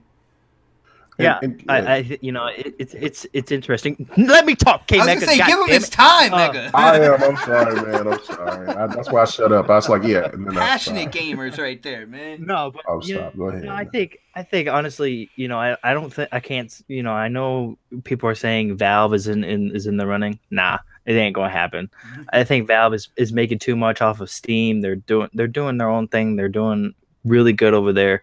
I don't think that's gonna happen.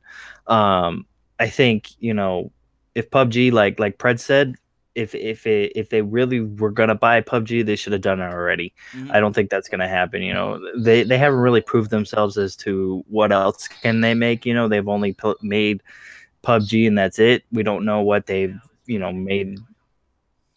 Like 10 years from now, we don't know. You know, we haven't seen nothing from them yet.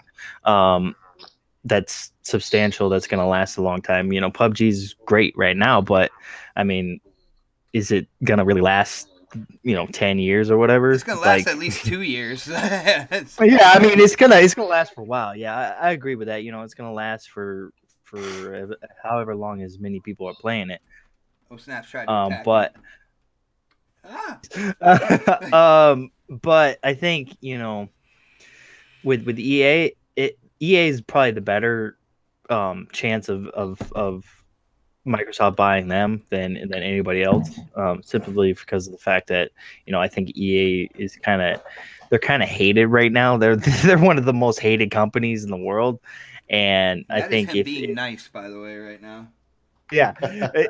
If Microsoft did buy them, it would kind of, you know, it would kind of be like, okay, you know, we're kind of going to take them under our wing and kind of bring them into our world and how we do things, and hopefully, you know, EA will change their ways, which will happen because once you buy them out, like all those other people that were there that were ruining the company, usually get weed out right away, you know. So it just really depends, man. If Microsoft actually buys it or not. I mean, I know it's on their wish list. I know that's something that they've kind of, you know, hinted at here and there, but we'll see.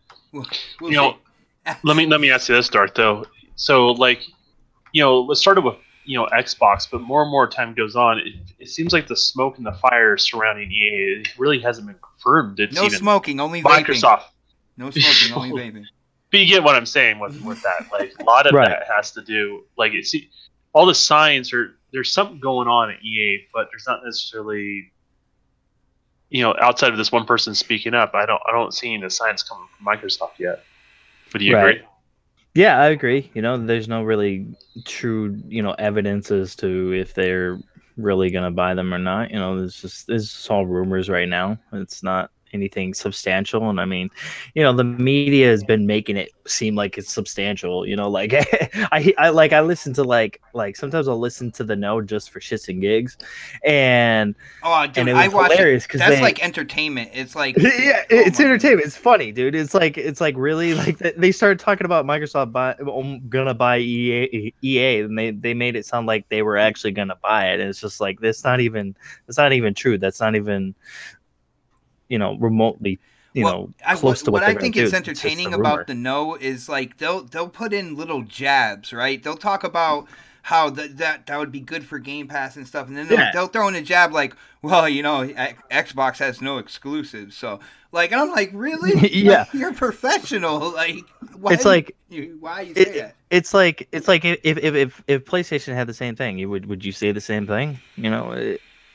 We don't know because PlayStation's killing it right now, but it's like my boy Gus from The Know loves cardboard. By the way, he loves cardboard. Yeah, I heard. I saw that video. I was just like, really?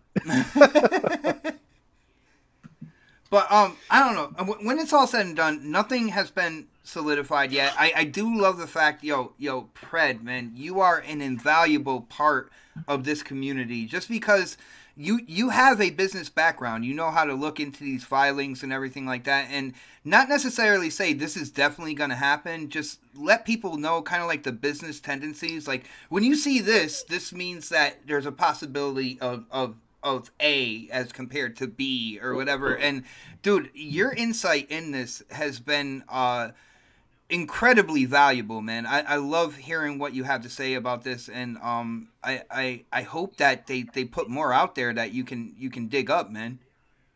Yeah, I'm looking back to the history, but I mean, like this could be like a number of things. I don't want people to look too. Well, that's why I said like it could be. Like I don't want people are gonna falsely quote you anyway, anyway, so you might as well. They're gonna be like, "Oh, Brett said." That's not what I'm saying. Like, I mean, it could be like there's this thing where like you sell stocks, and when I used to be in investment banking, like we'll tell the brokers or whatever, like, "Hey, this is in the money." Like, it's in your best interest to sell because you're going to make a shitload of money. And this could have been one of those situations where like they told people, hey, if you bought stock between October 1st, 2004 and 2006, that we want to buy that stock, those bonds back from you, and we'll sell them back to you at a different rate later on. It's an in the money thing. Like you're getting your stocks back, you're buying it, you're selling it, and you're making more money. So like, there's so much that could be. I'm just reading paperwork right now, so I'm not seeing like the prospectus and what was offered to these people. So I don't know what the offer was, and if it was in the money, anyone's gonna take that. Anybody who if they have a broker is gonna tell them, "Dude, take this deal," and it could have been one of those situations. Well, it had to either be a really good deal or a really serious problem for them to sell. It's just a coincidence that it happened at this time. Like it happened right at the same time. Man. I don't believe in coincidence. And that's why I'm looking into it. It's not necessarily the fact that all that stuff is happening. When it happened, that stuff happens. It happened twice. I think that the beneficial change of ownership happened like 2 times last year, once in 2016.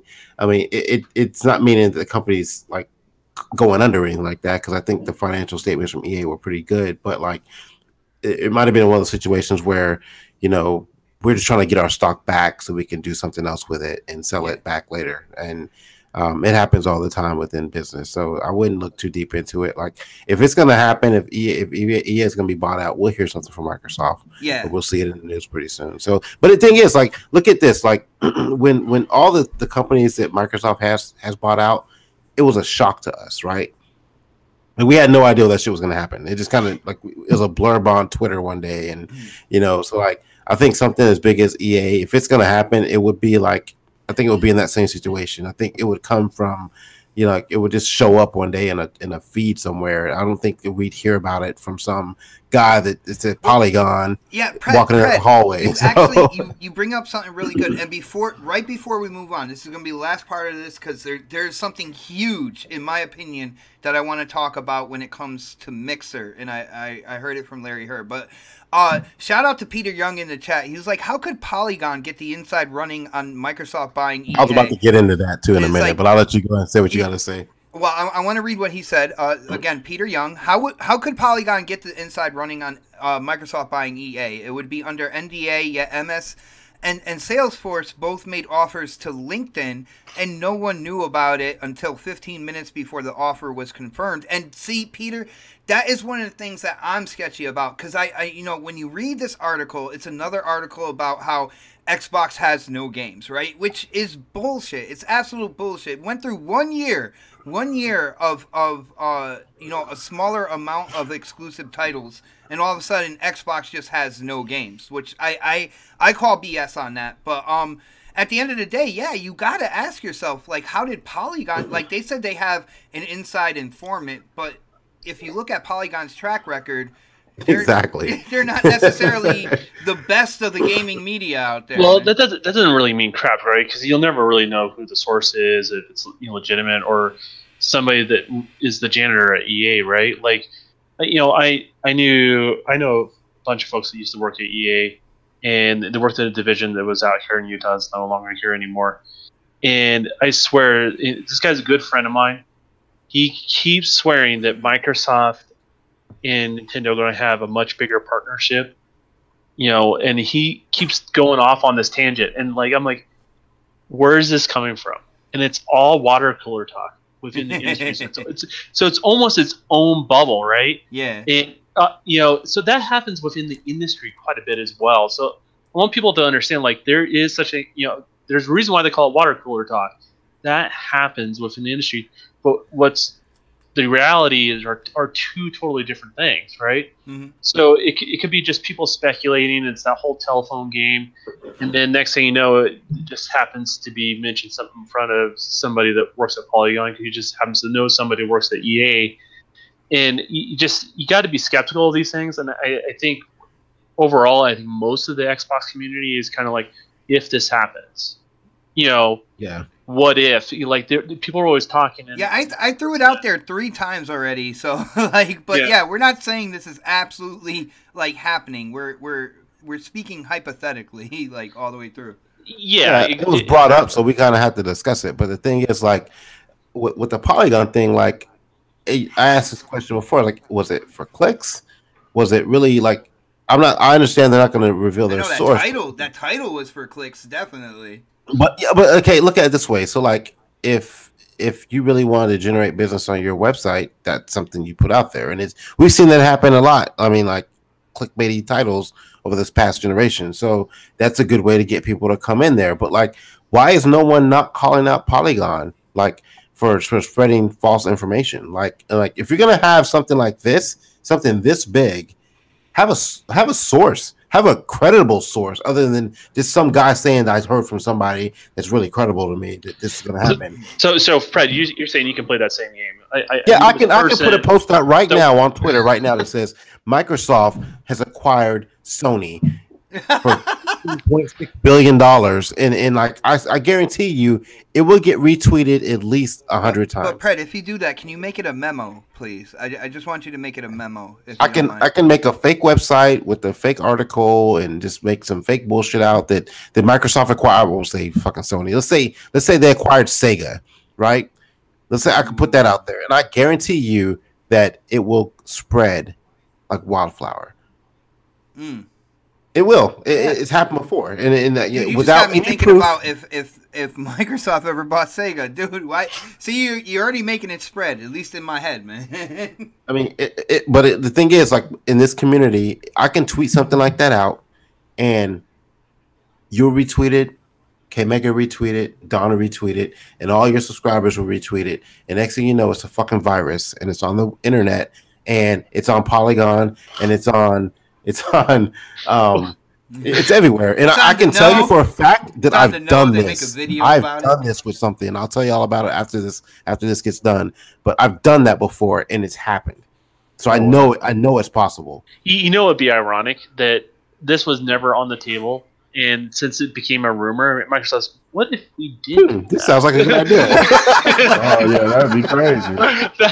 It's called privilege that conversation. Right now. Man, wouldn't that be great? That would be, yeah. Philip would be like, well, we weren't thinking about it, but then that article came out, and we said, that was like interesting. It's like, hold on, we got this money in our pocket right now. We could do some things. Satya came to me and said, hey, why don't we do this? Next thing you know, it happens. That'd be crazy. And that's when I rubbed him on his bald head and said, you know what, guy? It's all go. It's all go. But at the end of the day, it hasn't happened yet. We're kind of waiting to see. Sometimes if this is in the works, it could take a while anyway. But it's good to kind of keep our finger on the pulse of this and see what's going to happen as we move forward. But I mean, as we move forward, it is 2018. We have a really awesome lineup already announced for Xbox.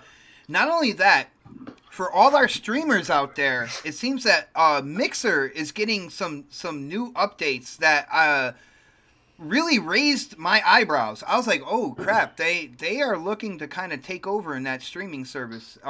One of them being, this is going to sound small, guys, but a tip jar. A tip jar, when you go streaming, there'll be a tip jar integrated into Mixer. So I guess for people that are streaming straight from their Xbox, they don't have to worry about setting up what they call URL links and stuff like that, like StreamJar or Streamlabs. It'll just automatically be in Mixer. Now, the tip nobody jar, gives me a tip. Yeah, I'm trying to use that StreamJar. Well, the tip jar, here's the deal. Like, people will play games, right? But there are streamers that put a lot of time and a lot of effort. They'll stream for multiple hours for multiple days throughout the week. So to get something back on that and to help kind of like, either evolve their Mixer or their YouTube or even their Twitch channel, to get some type of monetization back is really beneficial to them. Now, there are people out there that will try to just play games just to get money, all right? There are those people out there, and I don't necessarily agree with them. But for the people that do it, and they would like to see a return from it, but at the end of the day, if they get zero in the jar, they're still going to be there every Monday at like 7 o'clock or every Thursday at 4 o'clock. You know what I'm saying? And it's good to have that just kind of integrated, so this way they can just start up their Xbox and start streaming right off the bat. Is that based on, like, for example, like there's certain requirements, for example, super chat for YouTube, right? You have to be at least 1,000 subscribers or something like that for you to enable that. Is there those sort of restrictions that they're putting? I didn't see any restrictions for the stream jar, right? But there's also another feature that really, I mean, it took me by surprise, and I'm interested in learning more about, and that is a digital purchase feature when it comes to Mixer. So say K Mega is streaming Injustice 2. When they implement this feature into Mixer, somebody is watching K Mega and they see him getting in on it and stuff like that. And Mega's like, yeah, I'm gonna be streaming for the next couple hours or whatnot. Now the person that's watching doesn't have the game, but he has the game open so that anybody can join. Now the person wants to buy the game on Mixer itself. There'll be a feature, a button or something like that to say, hey, I want this game. It'll bring you right over to the Windows Store, and you can purchase that game straight from his stream. Oh, that's dope. Now the thing is, a stipulation is that if you are a verified partner with Mixer, you will get a percentage of any games that you sell while streaming the game. Oh, wow. All right, they didn't say what the percentage was. I mean, it's association by proxy, basically. Right. Exactly. Nice. It could be you are advertising their product. But gotcha. But to me, this is absolutely huge because it is something that's integrated into the Xbox. You know what I'm saying? So at the end of the day, I know Mixer has problems. A lot of people say, well, it doesn't work and this and that. I know with my Xbox One X, it does a lot better. I will say that it does a lot better. I can stream a lot easier. It doesn't cut off as much as when I didn't have the X. But at the end of the day, I'm hoping, I'm praying that they're going to continue to kind of like work the stability aspect of Mixer. But these are some absolutely huge features, in my opinion, and I wanted to know what you guys think about this. So let's hit the sick man first. Let's go with K Mega here, because lately he's really gotten into streaming. I don't think you're streaming tonight, right, Mega?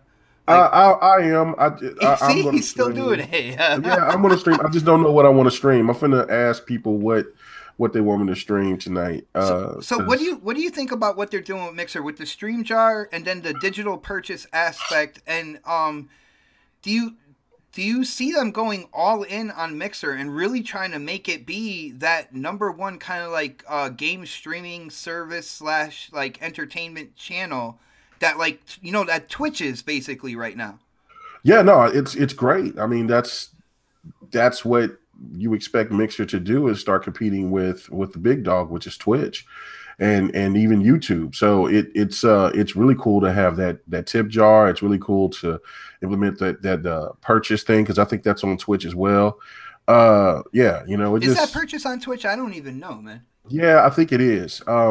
I'm just now started on Twitch too. I'm trying to use that Remo thing, but of course, you know, I'm not very tech savvy, so I'm still learning. So I'll get it up though. But anyway, so but yeah, no, it's great for Mixer. You know, because since that's what I'm using mostly right now, since I've started streaming, it's really positive, and it's great. Now just Xbox got to get that Upload Studio and integrate it in. Sky's the limit. Dude, talking about that, I got an update for Upload Studio.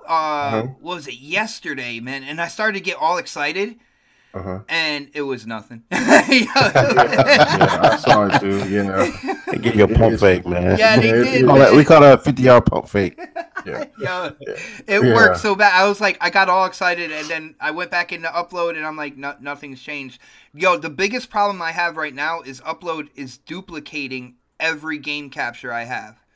Dude, so like I have 2 clips of every game capture. That eats up like the memory. Oh, your hard drive, yeah. Oh my goodness, dude. Wait, so your Upload works? Because mine has not worked. I don't know, for maybe 6 months now. Really? Oh, mine worked. That's this gameplay that they showed is from all that's from Upload Studio. Yeah, Upload will crash every time I'm putting anything together. I've given up on Upload.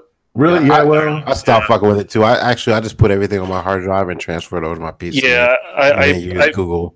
I use that. I use the just a little flash memory stick. You know, USB 3.0, 128 Don gigs. uses his little stick for gameplay.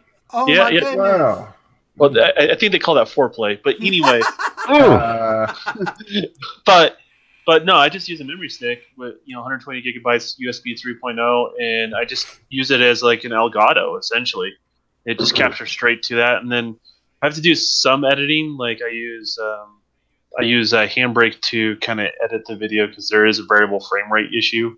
It has a lot of issues with certain editing softwares out there. But once I convert that variable frame rate thing over, I can go through really, really high-end programs like Adobe Premiere. I can use Hit Film, whatever one of your choices, and the quality is just that much better on the overall capture. Don, with that being said, because like when it came to Sea of Thieves, even PUBG to a certain extent, you started streaming on Mixer as well. I don't think a lot of people know that, but there are some The Don live streams on Mixer. And so what do you think about kind of like what they're putting in there for those people that do streaming almost on a professional level? You know what I'm saying? And for the people who are looking to actually get in to be that, I guess you could say quasi-professional streamer, what do you think about these features that they're putting into Mixer this year? I hear a lot of people do have issues with Mixer. I don't have those issues, and I don't know why. Because you live right next to a whole bunch of Salt, man, in Salt Lake. There's that, and then I think also one of Microsoft's biggest server farms are like not too far away from my house. So I like to say it's in his backyard, by the way.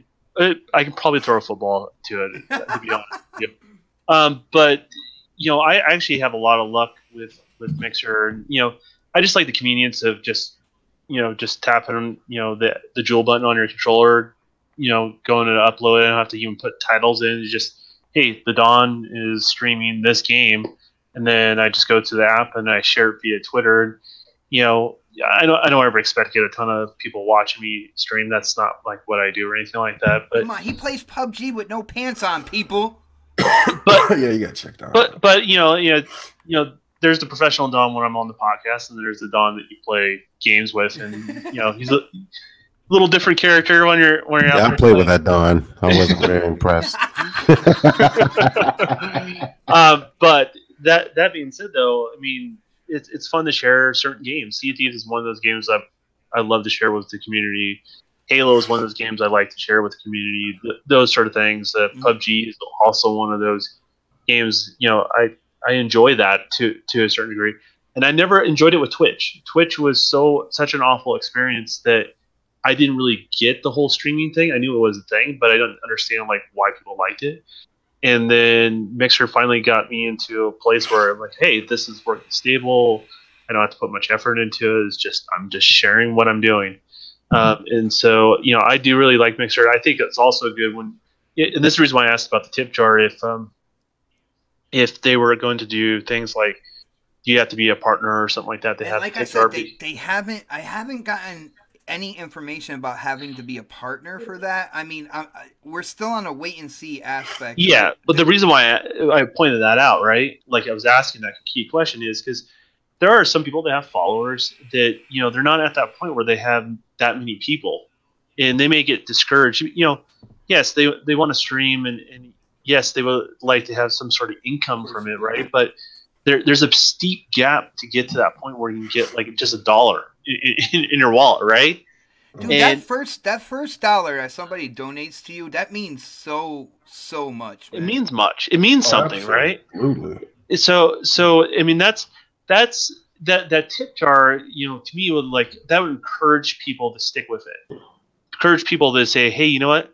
People do enjoy watching me, and if I keep doing what I do, then I'll get there. And so that tip jar is just kind of that, just to encourage people to keep going. Yeah. The other thing is Mixer's doing other things that you didn't even mention, so when you get in the top. Oh, hold on. Before you get into that, I just want to shout out somebody who is watching live right now from Ireland. It is none other than Dean, aka CBL, who is in the chat. Dude, I hardly see him in here, so I wanted to say what's up to this guy. He is a member of Coffee Casuals and Consoles, and it is really, really good to see you in here, man. But go ahead, Don. No, absolutely.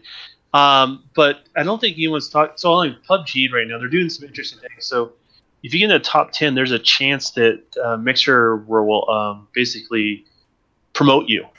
If you get into the top 10. Oh, you're talking about that Action Zone channel or something like that? Yeah, exactly. And the next thing you know, you'll spike to 160 views. You may have 2 or 3 people watching you, and you'll pump to I've seen people get up to 240 views instantaneously, and it makes people aware of this person.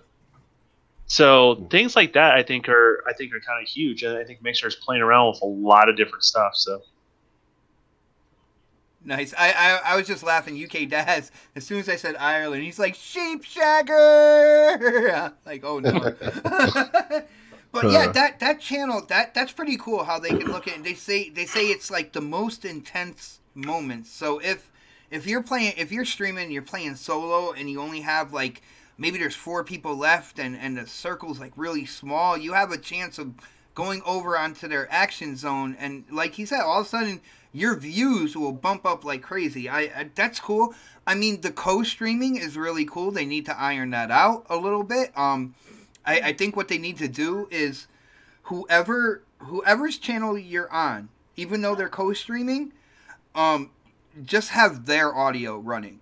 You know what I'm saying? So if it's me, Don, K Mega, and say Oh Snaps, playing PUBG or whatever, and they go to my channel, they hear my audio with my party or whatever, because sometimes it doubles up, and all you hear is like constant echoes and stuff like that. Oh man, I didn't realize it did that because I never really watched the co-stream. I participated in co-streams. I didn't know it was the other way around. Yeah, it does that. I'm not sure if it's just kind of like a glitch that only happens sometimes or whatnot, but if they can narrow it down to where if you're watching my channel, you're hearing my audio, and then if I share the party, you know, that would have it done that way. You Does know it what I'm allow? saying? Does it allow you to mute the individual streams? Because like I think you choose can. to. I think you can. It does, because I was actually Okay. streaming with El Boogie the other day, and like I could hear my audio They should and just her do that audio. automatically, though, man. It should just go to the one person or whatever, whoever's page you're on. But when you're co-streaming, like sometimes it'll put all. Actually, what was happening was like, my audio was coming up, but her screen was really glitchy. But I had to like kind of adjust some of the settings in there where it maximized both of the screens. It's weird. It's like some really fucked up shit. They really need to work on They need to stabilize it, man. That's what yeah, they need that to part do. of it and their upload studio, I think, is one of the biggest problems right now. Well, there's been rumors and rumors and rumors that there are people testing out a brand new upload studio. One of those people is not me, by the way. Unfortunately, I wish it was, but so you know, eventually down the line, they have to upgrade Upload Studio. It's been like this for like years now, man. Yeah. Let's see. Let me just go through. Hey, Dark, you have been kind of quiet, man. So, like, what do you think? I know you might kind of be interested in streaming a little bit, interested in Mixer or whatnot. What do you think about these new features that they're adding? Like I said, it's in 2018, so I don't know when they're actually putting them in. But having the tip jar integrated into Mixer without using a URL add-on, and then the whole digital purchase, and then if you're a partner, you actually get a percentage of however games you have, games that sold through your live stream. What do you think about this, man? It's smart. I mean, you know, they got to give something to their, you know, their Mixer streamers. I keep saying Twitch because, you know, I used to watch Twitch all the time, and then now I don't even watch Twitch. I usually watch something like Mixer or something like that because it's just easier. I just, you know, I think what they're doing over there at Mixer is you know, really good, and it's helping out a lot of these, you know, low, a little bit, you know, underdog, you know, type of gamers, you know, playing, you know, like you know, just different games and stuff, because it's just, you know, honestly, it's just a good thing, man. It's just, you know, what they're doing over there at Mixer, you know, I can see what they're, you know, them adding that whole tip jar thing, you know, that's smart, because, you know, once you get, you know, a certain amount of money, you're like, you know, even like you guys said, you know, with $1, you're like, whoa, That first you know, dollar, man, you like, even though it's digital, you like clench it. You're like, oh my goodness, I can't believe somebody actually thought, yeah, you know, I've been good enough to donate something to. It's absolutely amazing. Yeah, and then, you know, just what they're doing over there, you know, like what Microsoft's doing with Mixer is just, you know, it's awesome, man. You know, it's more than what I could say for Twitch, what they're doing over there. I think Twitch got comfortable, man. Like they got comfortable. Yeah, Twitch is just.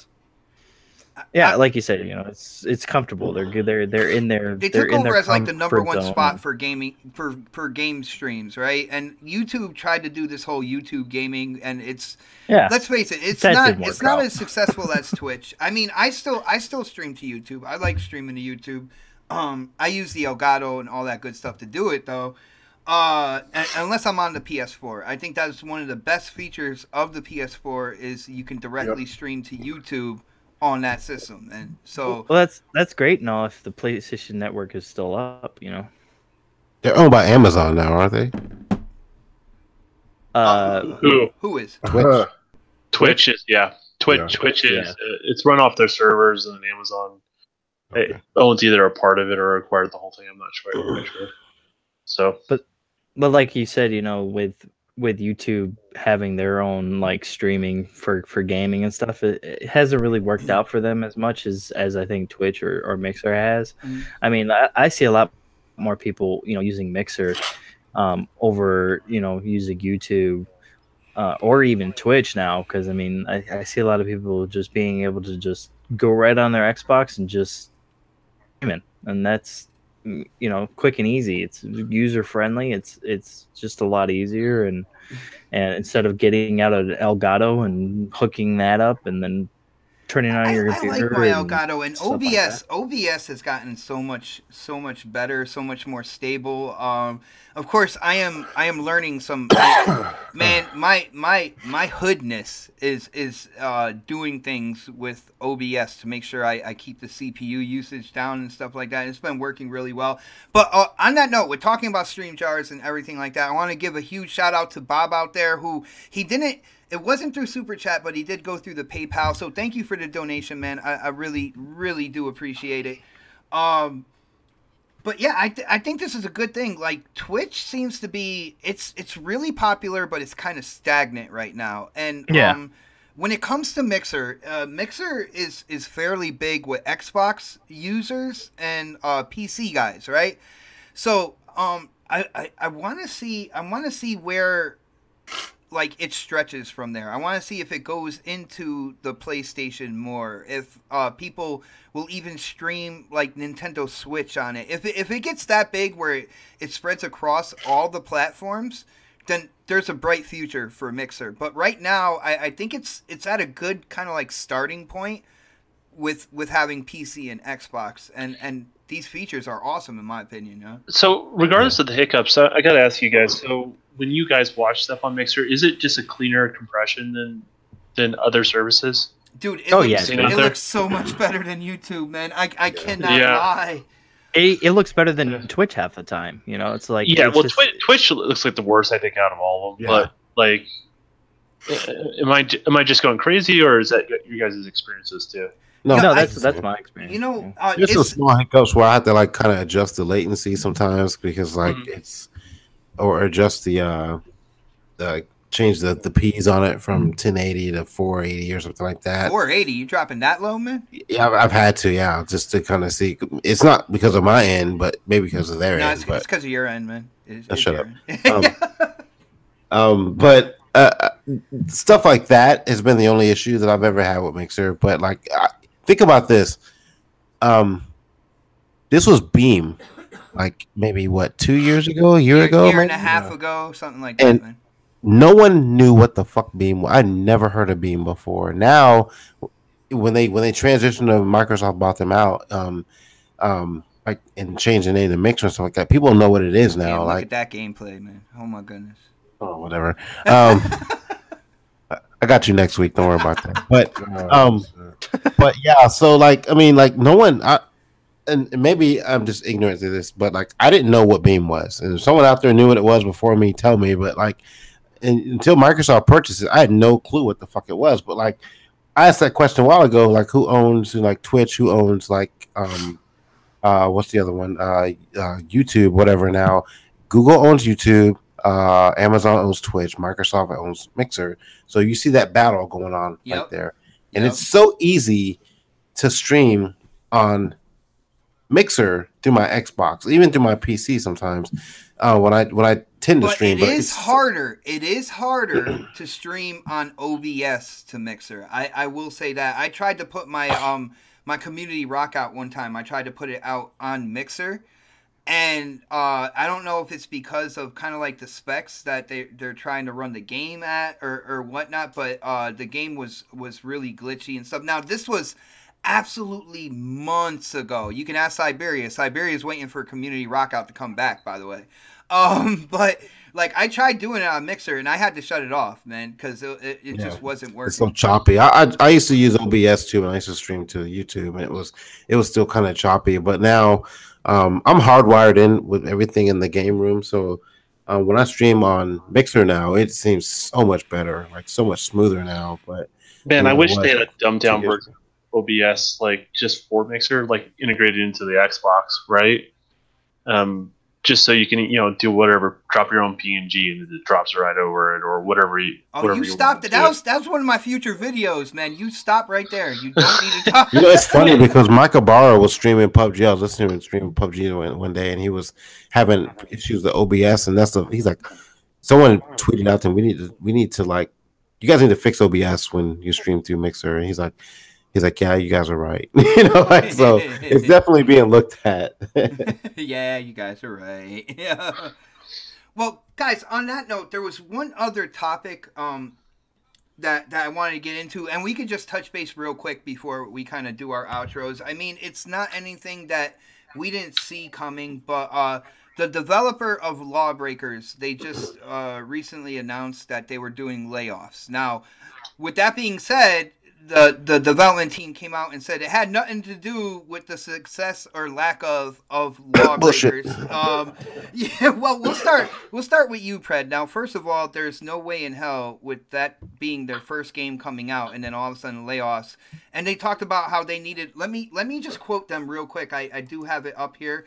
Let me see what they said. The spokesman said, unfortunately, this. Hold on. A spokesman from the publisher told us there has been some restructuring in order to, quote-unquote, streamline operations and reset the organization to pursue a deeper focus on our most promising titles. I guess this is the publisher, Nexon America. And they basically said that they need to streamline operations, reset the organization, pursue a deeper focus on our most promising titles, which I don't know how many titles they have, but they said this had nothing to do with Lawbreakers. But they did lay off a significant number of people. They're not even saying how many people they're laying off or whatnot. Now, you go back to what Cliffy said about going on PS4 when it comes to Lawbreakers, and basically he said, bigger install base. He was thinking about his development team at that point, and he wanted to make sure that they would get their money and that they would have job stability, all that good stuff, which is why they went to PS4 first. You think his development team is looking for his head now? Pred, what do you think about this news? And do you think it's true that the kind of like failure of Lawbreakers had no impact on this, man? I would say it probably did. There was like for them. I mean, like I have to look at the games that they've come out with, and I'll name off. I'm looking at the website right now. I'll name off some of these. Tell me if you've heard of them. Vindictus, no. Riders of Icarus, Maple Story, I can't even say this name. I can't even say that. Mabinogi, Lawbreakers, Hype Universe, Duel of Summoners, Counter-Strike Nexon, Zombies. I've never heard of any of these games except for Lawbreakers. So Lawbreakers may have been their biggest title, and I think they had big things coming. I think they had big expectations for this game with the name that was back behind it with being Cliffy B, and it didn't sell very well. So I would say these layoffs probably happened because of this one game. They put a lot of stock into making some money off of this and didn't happen. Now, and I don't have a big development company. Maybe Don can say something on this, but typically when Don has a big development company, dude, I need a job. He's a little bit more known in the industry than I am because I don't make games. But like when a game is released, after it's released and it's kind of done with their whatever they're gonna do with it, and it's been released and they've made their money off of it, do they typically kind of disperse their like the personnel a little bit, kind of like yeah, that's the normal publisher though. The publisher? No, we're talking about two different things. Like, so Nexon's the publisher, right? And that's a different story. But the studios, they'll do that. But it's not even like them, like, hey, you're cool, but you can't stay. But it's not one of those things. It's like, oh, hey, your contract's out, right? And okay. Then maybe if you're just like so badass, you're just like, we gotta offer this guy a better contract to stay with us. Most of the time, those people are planning on, applying to other places or a more permanent position at that studio, whatever it may be. But I mean, that's normal when projects wrap up. And I mean, I've been brought into projects because they've been running behind. And in fact, just picking up freelance work, and they'll just ask me, it's just like, hey, can you just clean up some models for us, or fix these UV layouts, or do something like that. Never trust Don with the models, man. That's all I got to say. So I mean, I've had that happen before, and I'll be in for like a month and a half or whatever, and K-Mega wonders why I haven't been online, late at night for a while, and the next thing you know, I pop out of nowhere because I just helped someone finish up something because they're behind schedule. So, I mean, that's normal. That happens through the middle of the development cycle, the end of the development cycle. That's just normal stuff. So the ironic thing about all of this is that Cliffy B, I think, recently went on Twitter and was talking about making exclusive games for Microsoft again. I don't know if anybody saw that. And like, oh, I'd be completely open to it. Like, yeah, well, you're out of a job right now, so like, of course you would be. I mean, yeah, that's a different thing. But for the right price, he would manage a McDonald's right now. I think the bigger story is Nexon they were banking big on Cliffy B, right? They put all those eggs for the most part. After Pred read that list into that basket. I say not according to their quote though. but you know what I mean, like. They obviously had a lot of invest. Cliffy B's about his his purse, right? So, Cliffy B was asking for some money to be on Xbox's stage, right? And then he didn't get what he wanted, so he moved on, right? So I mean, that's just kind of how he operates, and I don't blame him. I mean, he is running a business, but at the end of the day, that affects the bottom line of the publisher, which is a much smaller publisher, and they probably won't grow. I think this. We'll forget about Nexon. They'll fade off into the distance. You won't hear about them down the road. To be honest with you. Yeah, it's kind of unfortunate. I mean, when you look at it, I mean the numbers. I can't lie with Cliffy's numbers. They worked out. You know what I'm saying? If you're looking at install base and stuff like that, the first platform that he went to. Now, he didn't think about the intangibles though. He didn't think about like how many like active users are doing like multiplayer games on PlayStation and stuff. But even then, if you think about it, the PlayStation has become the casual gamer's console. So when it comes to like Madden, Call of Duty, which are online games, there are people on PlayStation playing those games. But it is unfortunate that off of one title, people are losing their jobs. At the end of the day, people are losing their jobs. This title wasn't as successful as, had been forecasted. And I think a lot of it does have to do with Cliffy B's mouth as well. So that's really unfortunate that because this guy feels he is the bee's knees of developers within the industry that other people are essentially paying for it. You know what I'm saying?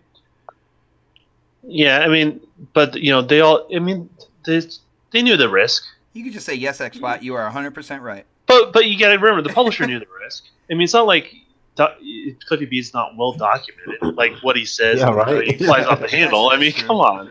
Well, he tried to say he is a nicer Cliffy B. Man, remember?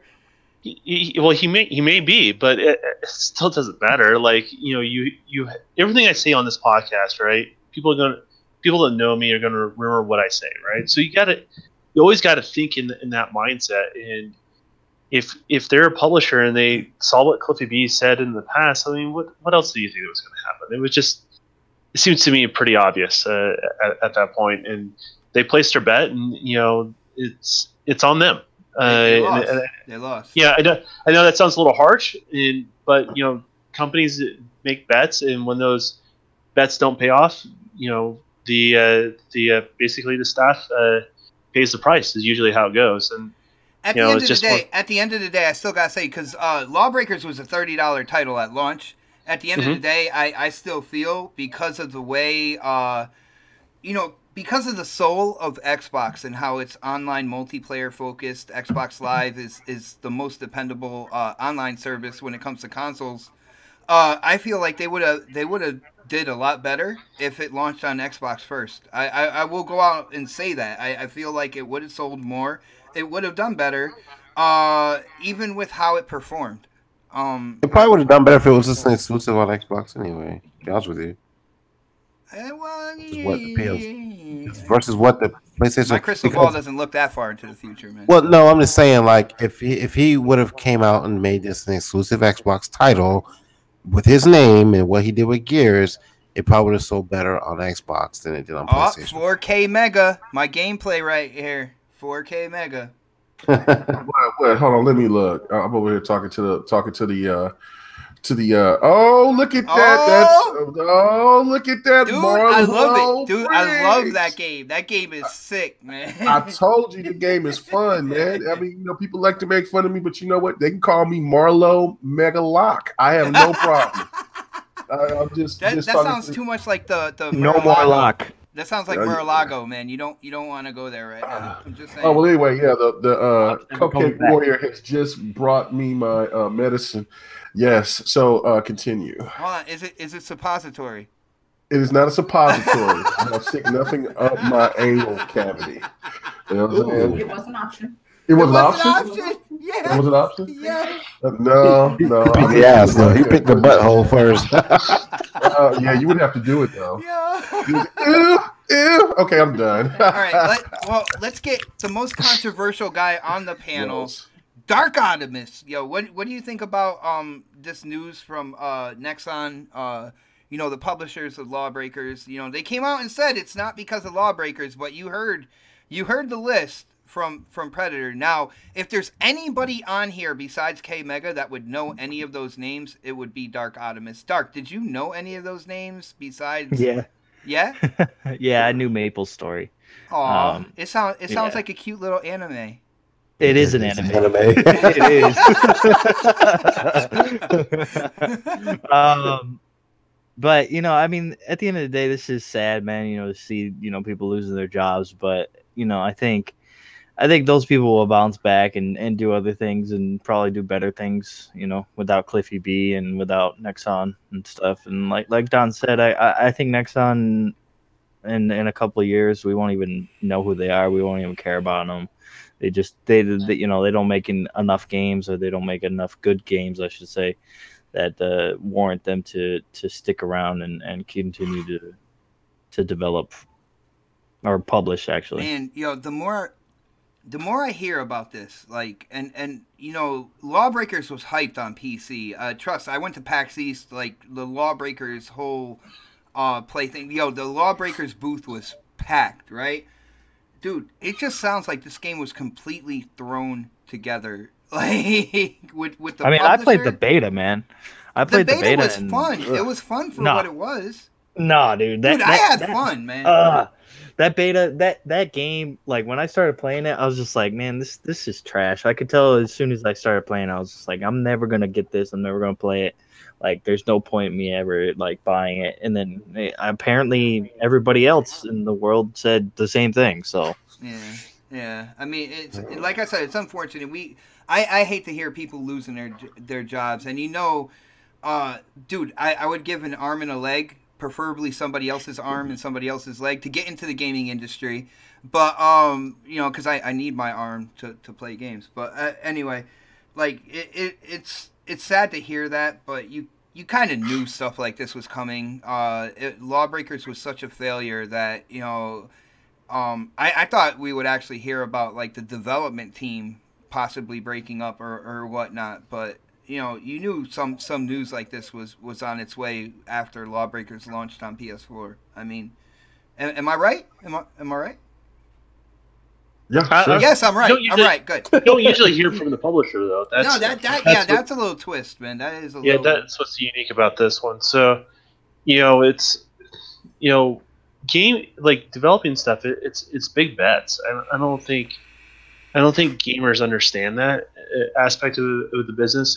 These are huge $1 million bets publishers are making on studios, and if it doesn't pan out, they don't have to do something. Yeah. I'm reading Steam right now. This guy goes 3 players online. Do not recommend. That was January 29th. Oh, no.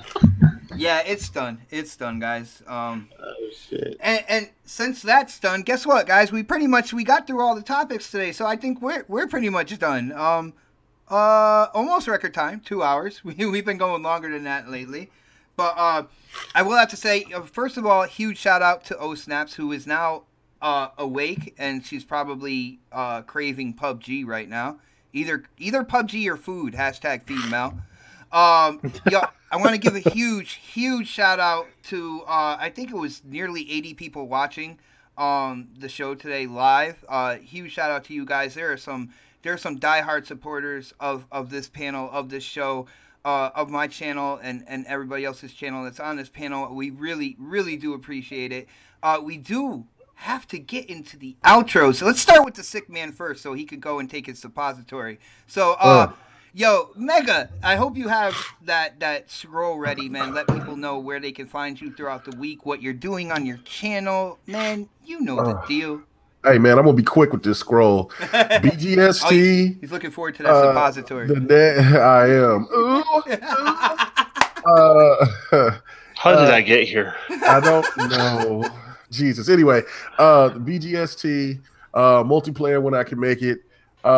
Next podcast. GRG on Friday. Sorry about what happened last night. I had this crazy update, and then instead of me just telling Delilah, hey, just wrap it up because my computer's doing this update while the show's going, I hit exit everything, and then you just slammed the door on your audience, I just ejecto code everybody. I just like, it's done. It's a wrap. See, that's what happens when you try to do a podcast and you the host and you're sick as hell, because I was out of it. But anyway, hosting a podcast is crazy to begin with, man. Yes. You know that, especially like trying to use OBS and get everything together and stuff. It's a lot of work, dude. Yeah, it is. But anyway, but that's it. You can catch me. Big shout out to Intro Media Gaming, and man, I'm going to stream something I don't know. I am actually thinking I might stream split second because dude, I gotta see if the online's working. I heard rumors that the online's working. Yes, definitely, because I want to. I'll whoop your ass in that game, dude. Man, you crazy, man. You be getting your ass whooped. I got more footage of you getting that work in Halo. You need practice. Anyway, talk about cherry picking. I know Mega was cherry picking, man. Oh man, I'm over here enjoying it. But anyway, thank you guys for rocking out with us, man. As always, y'all have a good night. Yo, Mega, I think Joel Santana made a song about you. Oh, what was that? It's called Black Republican. But anyway. I'm going to cut you to the white meat. You said something else like that. But yo, dude, yo, man, you definitely didn't have to join. It was a blast having you on, man. Dude. You are definitely. I don't even have the words, man. You didn't have to show up today. Yo, we all knew you were sick and everything like that, but man, you just couldn't stay away. You had to come in, express your opinion, let it be known. Family. You didn't even do any angry otter sounds, man. Which I just let them slide, but it's gonna be pretty next week. Yeah. Beautiful. And on that note, we got to get to Dark Optimus here. You know, like a 40-year-old with a comb over, he's got to get his plugs in, man. So what do you got for us, Dark? Yeah, you guys can find me on Twitter at Dark Optimus. You can also find me on Xbox Live, the same name. You can check me out every Thursday night on the Quest podcast at 9 p.m. Eastern, 6 p.m. Pacific. And you guys can always find me here hanging out with these fine folks on the next podcast. Wow. See, it all sounded good until you realized he was lying when he said fine folks. But anyway. Wow, dude. Nah, dude, it's a blast as always, man. I love coming together with everybody here every Saturday. It's something I look forward to when I wake up in the morning. So it is great to have you on, Dark. Yeah, man, definitely. No, you don't have to answer now. Like, I didn't give you that cue. Okay. All right. My bad. It's the Goldblum in me, man. Sorry. Got to save this podcast for the 50th time. Here we go. Yo, Don, why don't you let people know what you've been up to? I know you have a channel called Happy Little Polygons. Like I said, you're on Mixer doing very, very random live streams, usually with no pants on in PUBG. But why don't you let people know where they could get a hold of you, man? Yeah, the best way to find out what I'm doing is just follow me on Twitter. The link's below the podcast, along with everybody else here. And we finally got our one dislike. Thanks to whoever that was. We do this show every week just for that one dislike. I think it was a black Republican thing, man. I don't know. Yeah. Yeah, Don, you kind of don't be calling people Republican, man. I know. That's foul. You be calling you came in kind of soft and tender, like you was some kind of I don't know. You just like you can like a Care Bear. Yeah, something like that. Hey, man. Quiet storm with the dawn. Kiss the wind. I can't help it if people were seduced by that voice, but let's keep on going and let's get to gaming tonight. Nice. And last but not least, the PI himself, man. And what I said earlier about like you like pulling up all this stuff, financial listings, all this good stuff that I don't know about, and how you kind of like let me know, it could mean this or it could mean that. Like, I'm putting it out there. You're not saying anything for definite, but I gotta say, dude, it's been incredible to hear kind of like your insight on the business side of gaming. Why don't you let people know where they could get a hold of you, man? Predator_H2OS on Xbox, on PlayStation, on Steam. If you really want to know my Nintendo Switch profile, go to my profile on YouTube. Or you mean your prisoner number? Yeah, I have no idea what the fuck that number is. So long. Find that on Twitter. Next podcast, obviously on Saturdays. I'm a regular guest on Crossfire on Fridays, and I think Friday night this week we're doing GRG. Is that right? Yeah. Damn, you're gonna bring some class. Bring some class to that show, man. Oh, listen. Oh man, okay. Let's the lie a little bit. You just said. The predator that you get on that show is gonna be a totally different predator than you guys get. Pro tip: don't do it like a live wire. Start chewing on Cheetos in the middle of the podcast, or bite your toenails, or I've heard that podcast before. And if I don't come with the real street cred, I'll just sit down and shut the fuck up. Live wire is gonna. That's our Donald Trump, man. Talking about live wire, live wire is one of the names of the elite racers in Split Second, and he is the one that gives me the most problems. He's like in a Toyota GT1, man. Like he's got a twin named Torpedo. But I gotta say, like, isn't that what he used to call Livewire because of the dolphin Torpedo? Isn't that weird? I don't know. Maybe the whole game was modeled after that guy. But Livewire brings a little bit of that Tangeray and Alizé OE class to the show. Oh, nice, man. Nice. I remember that blue bottle. But anyway, guys, this is Saturday night. Like I said, we're kind of like evolving the show. So next week we are gonna have we're gonna talk about it in the DM. See what 4 people are gonna be doing gameplay. There will be a poll on Twitter on @xbot448. So if you're not following my Twitter, definitely follow it because the poll is gonna be there. And we're going to see who wins best gameplay on next week's next podcast. This is going to be fun. I remember last time I was on such a crazy winning streak. The Don, he was crying. K-Mega. I wasn't on the show then, though. Huh? So I wasn't on the show then. No. So. Here we go. This is about to be a lot of fun. And we had all this information about Mixer and everything like that, which was I wasn't even planning on announcing the whole kind of like restream thing, but yeah, next week we will also be streaming on Mixer, so you can listen to us on YouTube on your phone, and then you can look at the gameplay on Mixer on your Xbox, and then you can see how great my gameplay is going to be. But I'm going to be honest with you. Do you really want to do this? Yes, we are going. I'm giving you an out right now. Do you really want to do this? Guys, the Don won't be one of the 4. No, I'm just playing. We will talk about it, and we will see who the 4 is for next Saturday. But guys, it is Saturday night. We got to get the controllers in our hands. I'm gonna go to the archives. No. It's got to be new gameplay, man. You got to show people you play during the I'm finna go to the art. I'm finna bust ass. I'm finna really show out. The competition is back on, people. I love Next it. podcast, the True Gamers Podcast. But like I say, every Saturday, we will see you next week on the next podcast. Have a great weekend, everybody. Man, I'm just gonna put Steep on an hour loop for you guys. Oh man.